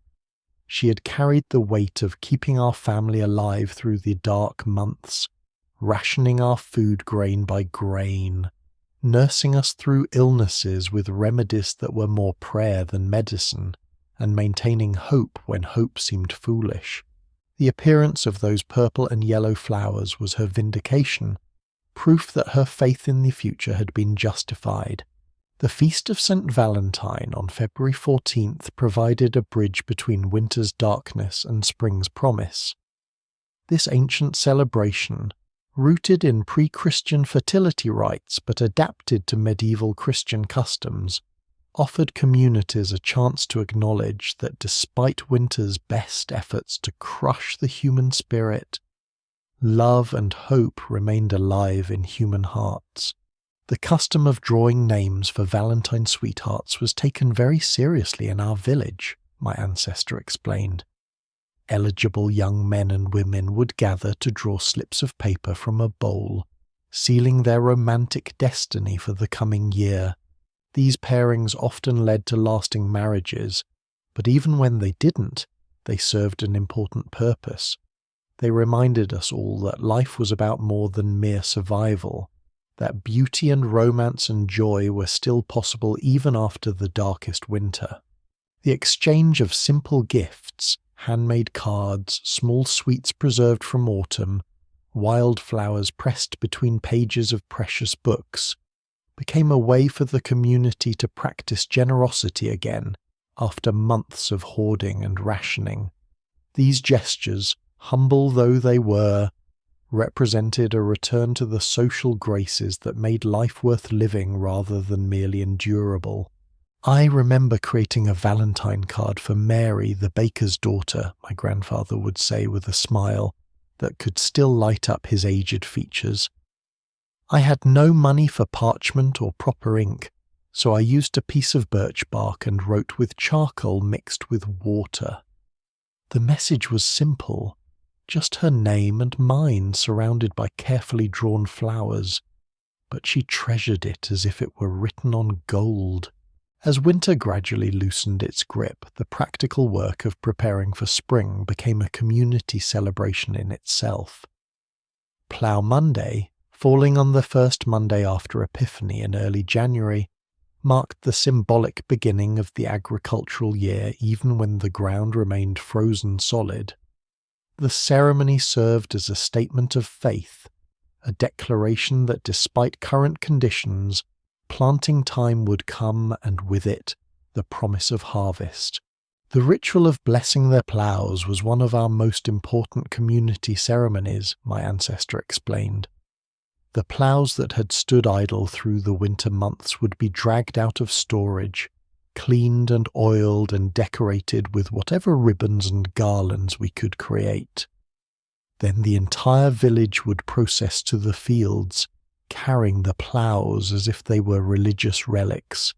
The procession itself was a form of sympathetic magic, an attempt to encourage the earth to awaken through human demonstration of faith and readiness. Men would take turns carrying the heavy ploughshares, women would scatter saved seeds along the route, and children would sing traditional songs that had been passed down through generations, their voices carrying the accumulated hope of countless springs. The parish priest would bless both the tools and the ground, my grandfather continued, but the real power of the ceremony came from the community's collective will. We were announcing to the earth, to the weather, to fate itself, that we were ready for renewal, that we had survived winter's test and were prepared to begin the cycle of growth and harvest once again. When the ground finally softened enough for actual ploughing to begin, the entire character of village life would transform almost overnight. Men who had spent months huddled around fires, conserving energy and moving only when necessary, would suddenly burst into activity that seemed almost frantic after the enforced stillness of winter. The sound of the first plough cutting through earth, my ancestor remembered, was like music to our ears. The scrape of the blade, the huffing of the oxen, the calls of the ploughman guiding his team, these sounds announced that we had truly entered a new season, that the struggle for survival was giving way to the promise of abundance. The women of the village would emerge from their winter retreats to begin the intensive work of kitchen gardens and herb plots. Seeds that had been carefully saved from the previous harvest, stored in conditions that protected them from mice and moisture, would finally be brought out and examined with the care that modern people might reserve for precious jewels. Every seed was evaluated individually, my grandfather explained. My mother would spread them on a cloth in our brightest window, discarding any that showed signs of damage or decay. The viable seeds would be sorted by type and planting time, with the most important crops, the grains that would keep us alive through the next winter, receiving the most attention and the best soil. The first meals to include fresh ingredients were celebrated with an almost religious fervour. After months of preserved, salted and dried foods, the taste of fresh herbs or the first tender greens was a sensory experience so intense it was almost overwhelming. I remember the first soup my mother made with fresh nettles from the forest edge, my ancestor recalled. The green colour seemed impossible after months of brown and grey food. The taste was sharp and clean and alive in a way that made us all realise how much we had been merely existing rather than truly living during the winter months. As spring established itself more firmly, the community's attention turned to larger projects that had been impossible during winter's reign. Roofs damaged by ice and snow needed repair, bridges washed out by spring floods required rebuilding, and the complex network of ditches and channels that managed water flow through the agricultural fields had to be cleared and restored. The spring work parties were some of the most joyous times of the year, my grandfather remembered. Men and women working side by side on projects that benefited the entire community, children running between the workers carrying water and tools, everyone talking and laughing and planning for the growing season ahead. It was as if the entire village was awakening from a long, troubled sleep. The return of travellers and traders broke the isolation that had defined winter life. Roads that had been impassable for months suddenly came alive with traffic, as merchants, pilgrims, and messengers resumed their journeys. News from other villages, other regions, other countries would flood in, reconnecting the community to the larger world beyond their own survival. The first peddler to reach our village each spring, my ancestor said, was greeted like a conquering hero. Not so much for the goods he carried, though we were always eager for items we couldn't produce ourselves, but for the news he brought. Which communities had survived the winter intact, which had suffered losses, what the prospects were for the coming growing season. These travelling merchants also served as matchmakers, carrying word of eligible young people between villages and communities. The genetic isolation that could result from winter's barriers was broken by these spring connections, with young people often meeting their future spouses through introductions facilitated by travelling traders. As the weeks progressed and spring became an established reality rather than a tentative hope, the survivors of winter would begin to allow themselves to truly believe in the future. Plans that had been merely wishful thinking during the dark months could now be made with confidence. Houses could be expanded, new fields cleared, improvements to tools and equipment undertaken. The transformation in people's faces, my grandfather observed, was as dramatic as the transformation in the landscape. The gaunt, hollow-eyed expressions of winter gave way to something approaching normalcy. People stood straighter, moved with more energy, spoke of plans and hopes rather than just day-to-day survival. Yet the memory of winter's trials was never far away. Spring cleaning was not just about removing the accumulated grime and stuffiness of months spent in closed quarters. It was about purging the physical and psychological residue of survival mode, creating space for the abundance and possibility that the growing season promised. We would air out every possession we owned, my ancestor recalled, hanging clothing and bedding in the warming sun, scrubbing floors and walls with precious soap, throwing open windows and doors to let the fresh air drive out the staleness of winter. It was a ritual of renewal that prepared us not just for the work ahead, but for the hope ahead. The spring also brought the bittersweet task of remembering those who had not survived to see the renewal. Graves that had been impossible to dig during the frozen months would finally be completed, and memorial services would be held for those who had died during winter's siege. These ceremonies were important for community healing, providing closure and allowing grief to be shared rather than carried in isolation. We learned to balance sorrow with gratitude, my grandfather explained. Yes, we had lost loved ones, but we who remained were alive to remember them, to continue their work, to ensure that their sacrifices had meaning.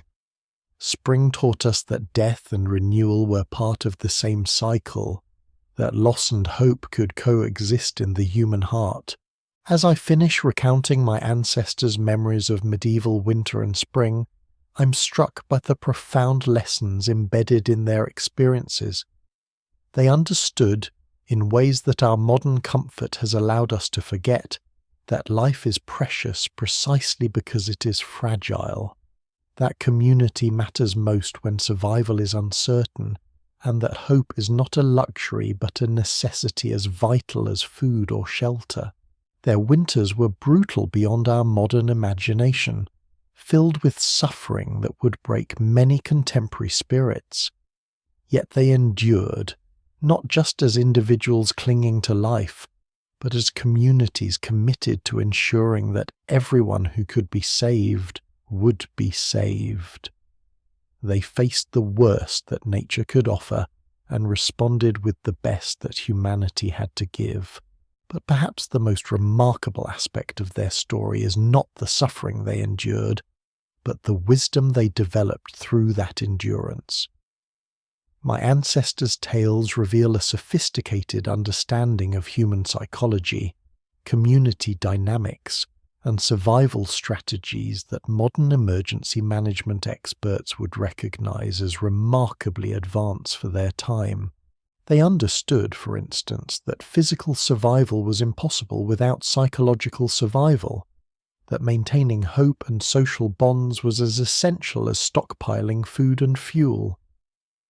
They developed complex systems for distributing scarce resources that balanced individual needs against community survival, creating frameworks for decision-making that preserved human dignity even in the most desperate circumstances.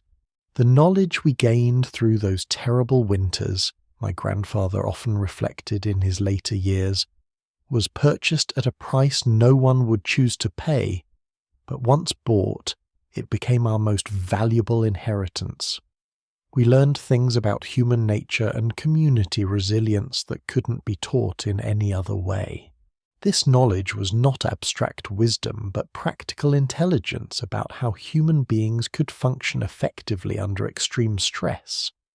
They learned to recognize the early signs of psychological breakdown and developed interventions that we might now recognize as primitive forms of therapy and counseling, They discovered which personality types were most likely to thrive in crisis situations and which needed additional support to remain functional. Some people were natural leaders in easy times but crumbled under pressure, my ancestor observed, with the detached analysis of someone who had seen human nature stripped to its essentials. Others who seemed weak or unremarkable in normal circumstances revealed extraordinary strength and wisdom when circumstances demanded it. Crisis had a way of revealing people's true characters in ways that peaceful times never could. They also developed sophisticated understanding of how to maintain group cohesion under stress. The storytelling sessions, communal meals, shared work projects, and religious observances were not just entertainment or tradition. They were conscious strategies for preventing the social fragmentation that could turn manageable hardship into catastrophic collapse. We learned that communities could survive almost any physical hardship, my grandfather explained, but they could not survive the loss of shared purpose and mutual commitment. The moment people began to see each other as competitors rather than allies, the moment individual survival became more important than community survival, was the moment that everyone's chances of living through the winter dropped dramatically. This insight about the relationship between social cohesion and survival rates was borne out by the experiences of neighboring communities that my ancestor witnessed throughout his lifetime. Villages that maintained strong social bonds and effective leadership structures had significantly higher survival rates than communities where winter stress led to internal conflict and social breakdown.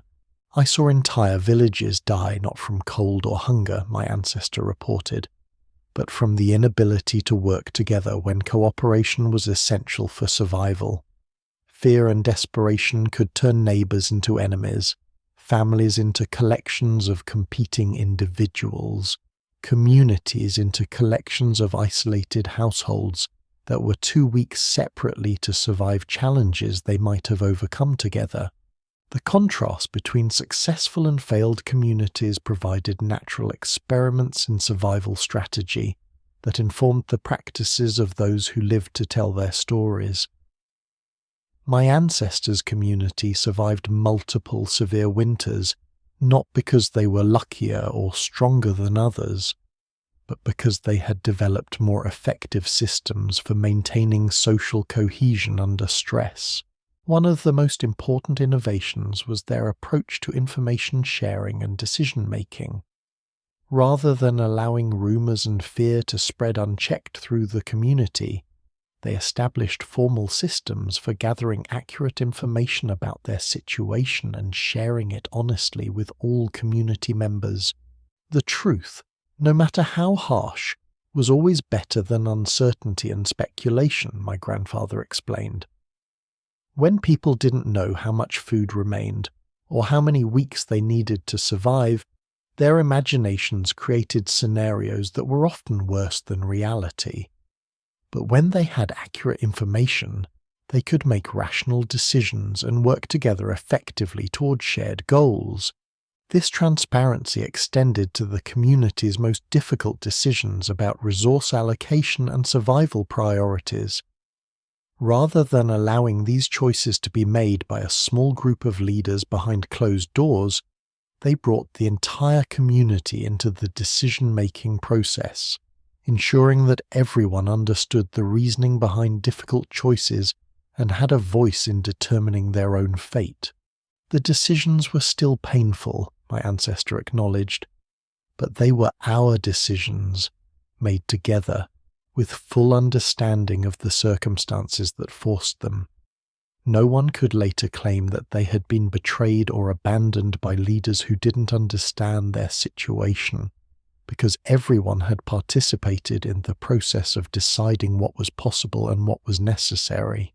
This democratic approach to crisis management required remarkable emotional maturity and discipline from community members who were already under enormous stress.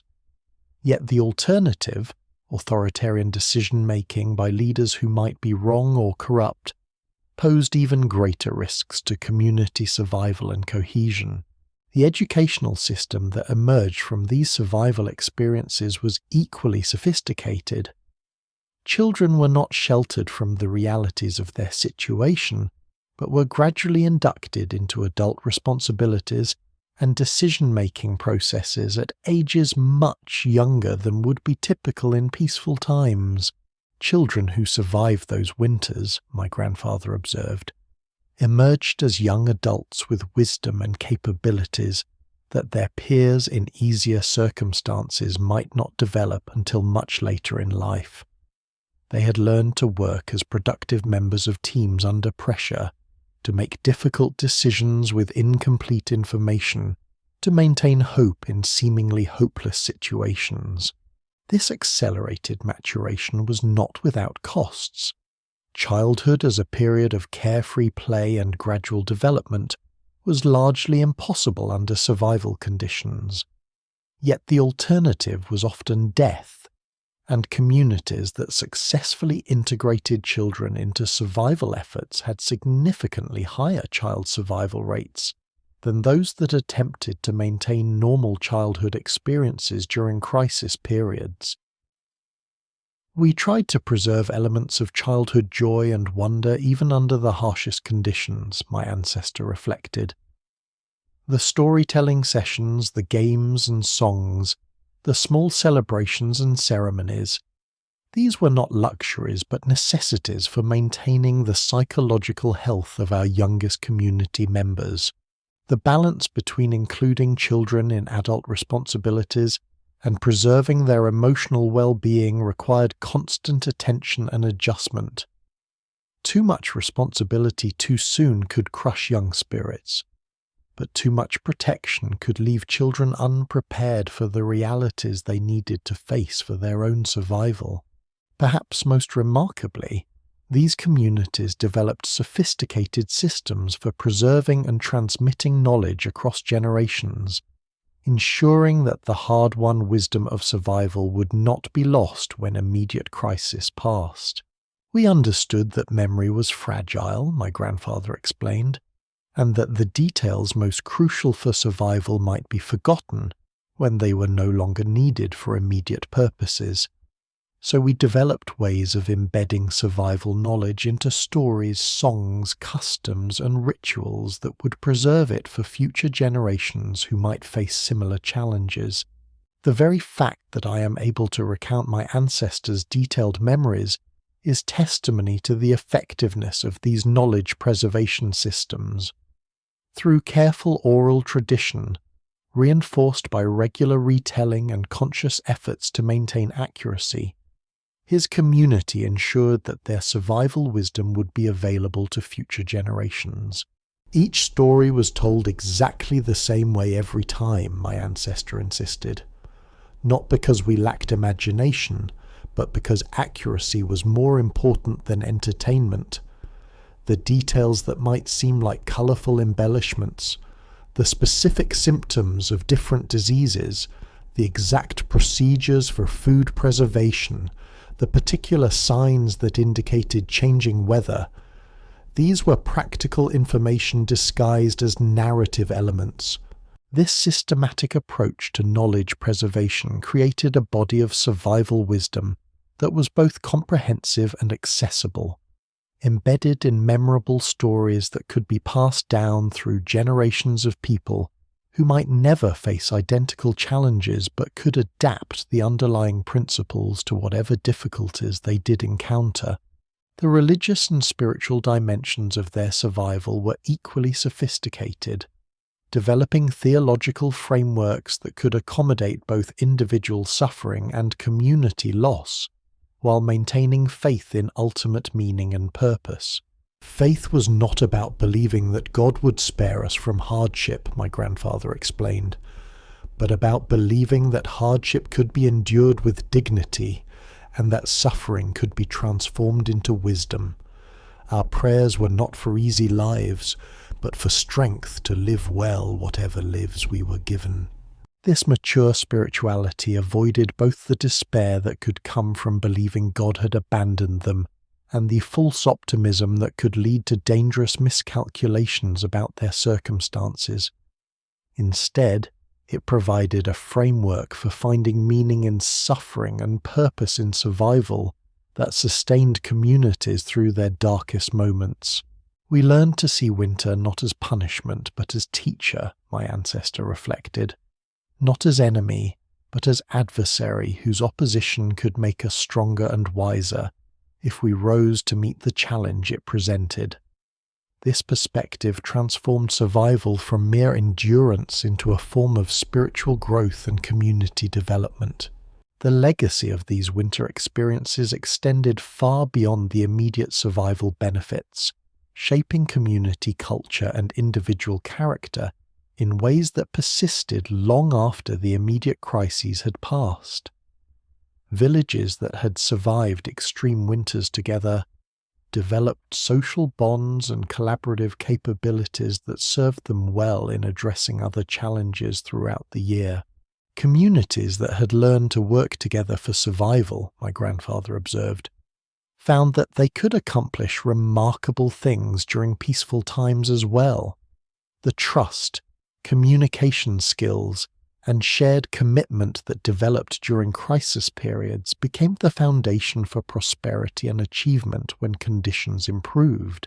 This suggests that extreme adversity, while never desirable, could catalyze social and personal development that might not occur under easier circumstances.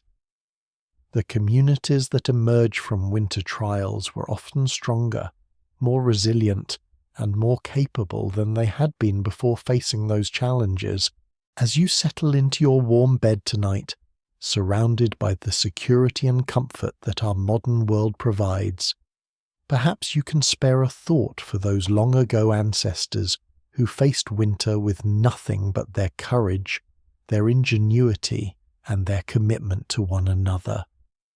Their strength lives on in us, their descendants, ready to be called upon should we ever face trials that test the limits of human endurance. Their story reminds us that spring always returns, that hope is always justified, and that the human spirit, when supported by genuine community, can survive anything that life might bring. In their memory, and in honor of their sacrifice, may we never forget the precious gift of warmth, security, and the promise that tomorrow will come. But beyond mere survival, their story teaches us about the potential for human growth and community development that can emerge from even the most challenging circumstances. They showed us that people facing impossible odds can not only endure, but can create systems of support, wisdom, and mutual care that make survival possible while preserving human dignity and hope. Their winters were laboratories of human resilience, testing grounds where ordinary people discovered extraordinary capabilities they never knew they possessed. The knowledge they developed through their trials about leadership, cooperation, resource management, psychological support, and spiritual resilience remains relevant for anyone facing difficult circumstances in any era.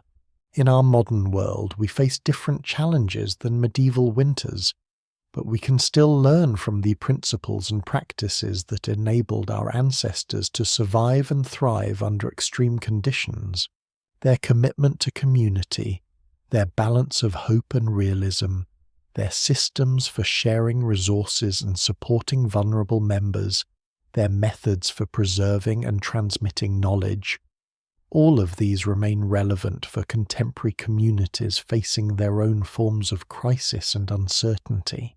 Sleep well and dream of snowdrops pushing through softening earth, of ploughs cutting fresh furrows in black soil, and of communities bound together by shared hope and unshakable love. The spring will come again, as it always has, as it always will, carrying with it the eternal promise of renewal and the enduring triumph of life over death. And remember, if you found meaning in this chronicle of our ancestors' trials and triumphs, please consider subscribing to our channel and sharing these stories with others. There are countless tales yet to be told, countless lessons yet to be learned from those who came before us. Until our paths cross again in this cozy corner of history, good night, and may your dreams be filled with the warmth of human fellowship and the endless possibility of spring. For in the end, this is what my ancestors' story teaches us, that winter, no matter how harsh or long, is never permanent. Spring always returns, bringing with it not just the renewal of the natural world, but the renewal of human hope and possibility. And those who learn to endure winter's trials with courage, wisdom, and mutual support emerge stronger, wiser, and more deeply connected to the fundamental truths about what it means to be human. The legacy of those medieval winters lives on in every act of courage, every gesture of community support, every choice to hope rather than despair in the face of difficulty. Their story becomes our story, their strength becomes our strength, their wisdom becomes our inheritance. And in honouring their memory by living lives worthy of the sacrifices they made for our survival, we ensure that their winter will have led, ultimately and eternally, to spring. But the story my ancestor shared with me was more than just a historical account or a tale of survival against impossible odds.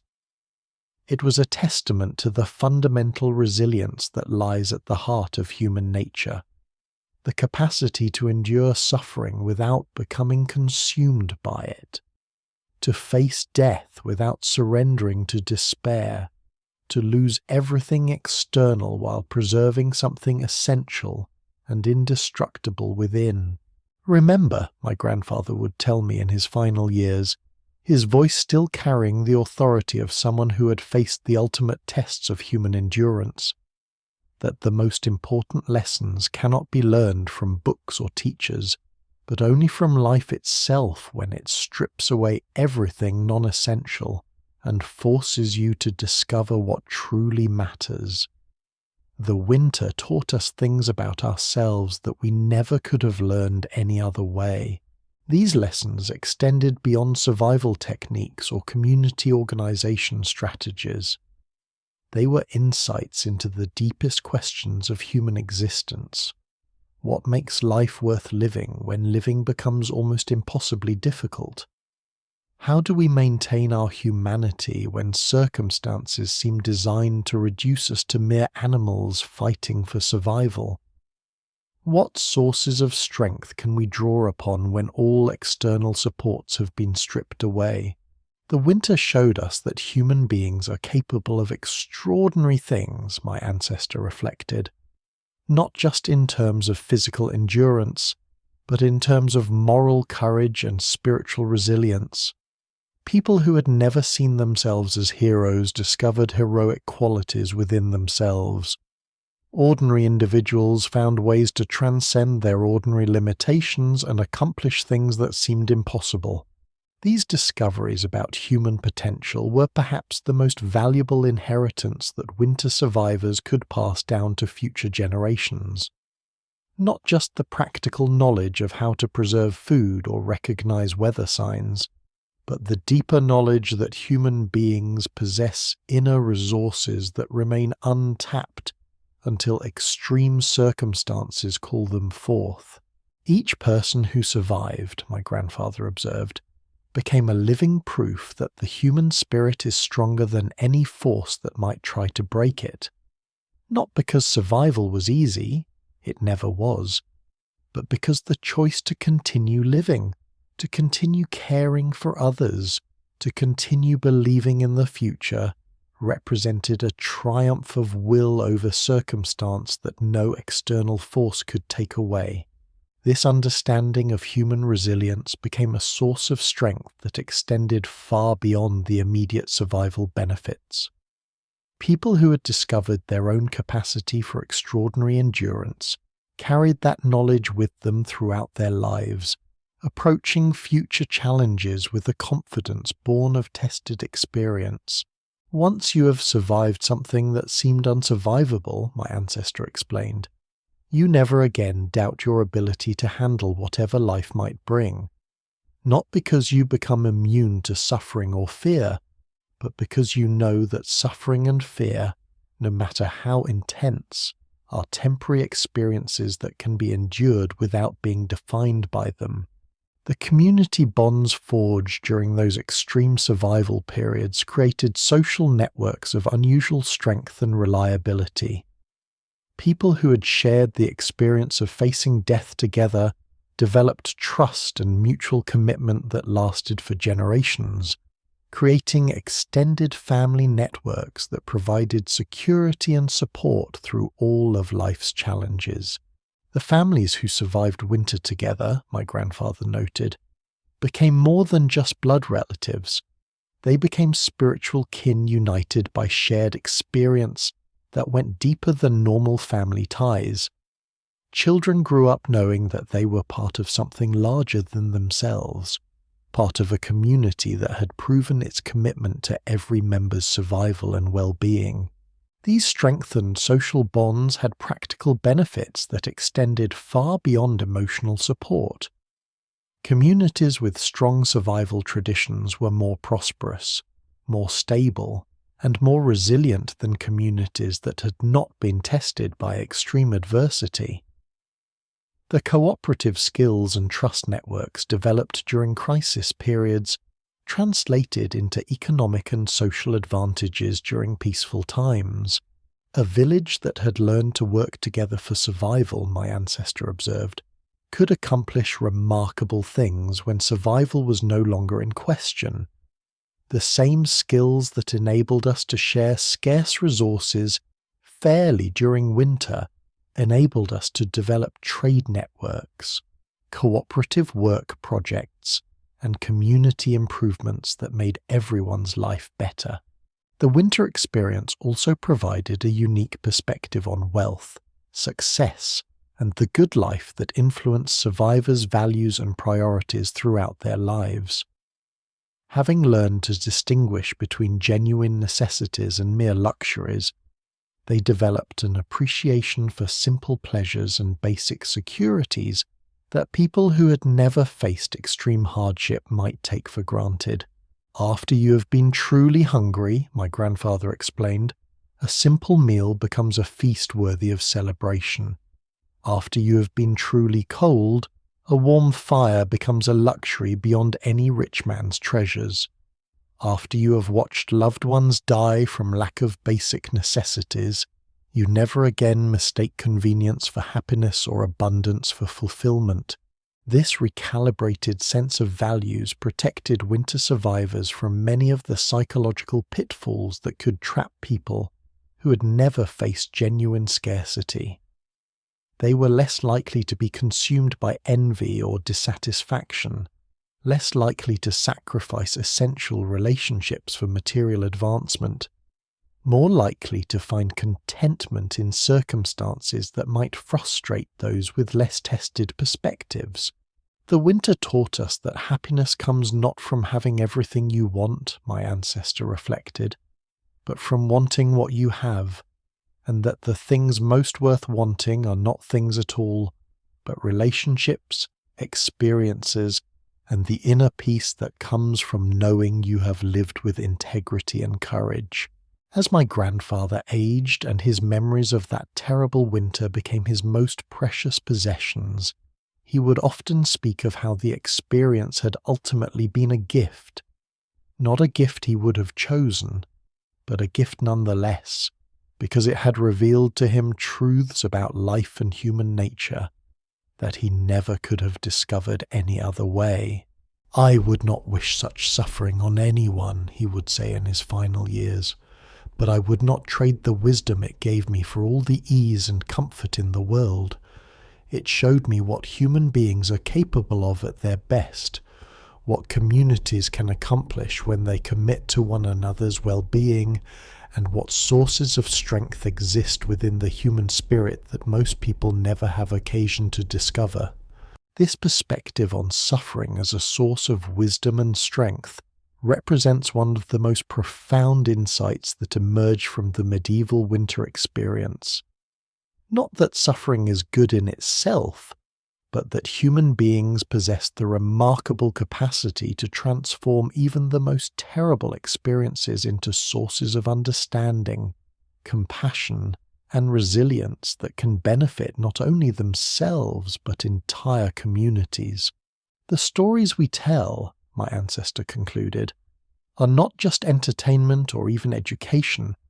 They are acts of transformation, ways of ensuring that no suffering is ever meaningless, that every trial endured can become a source of strength for those who face similar challenges in the future. And so the circle completes itself. The winter that nearly destroyed our ancestors becomes, through their courage and wisdom, a source of strength and guidance for all who came after them. Their suffering becomes our inheritance of resilience. Their survival becomes our proof that spring always follows winter. Their hope becomes our certainty that human beings, when they stand together with courage and love, can endure anything and emerge stronger than before. The last words my grandfather ever spoke to me about the winter were these: "Remember that every sunrise you see was bought with the courage of those who chose to believe in tomorrow when tomorrow seemed impossible. Honor their faith by living fully, love deeply, and when your own winter comes, and it will come, for it comes to everyone, remember that spring is not a reward for surviving winter, but winter's inevitable destination. Hold on to that truth. Pass it on to those who come after you, and know that you are part of a chain of hope that stretches back through all the generations and forward into all the tomorrows yet to come. In sharing this story with you now, I fulfill the promise I made to him, and to all those unnamed ancestors whose courage made our lives possible.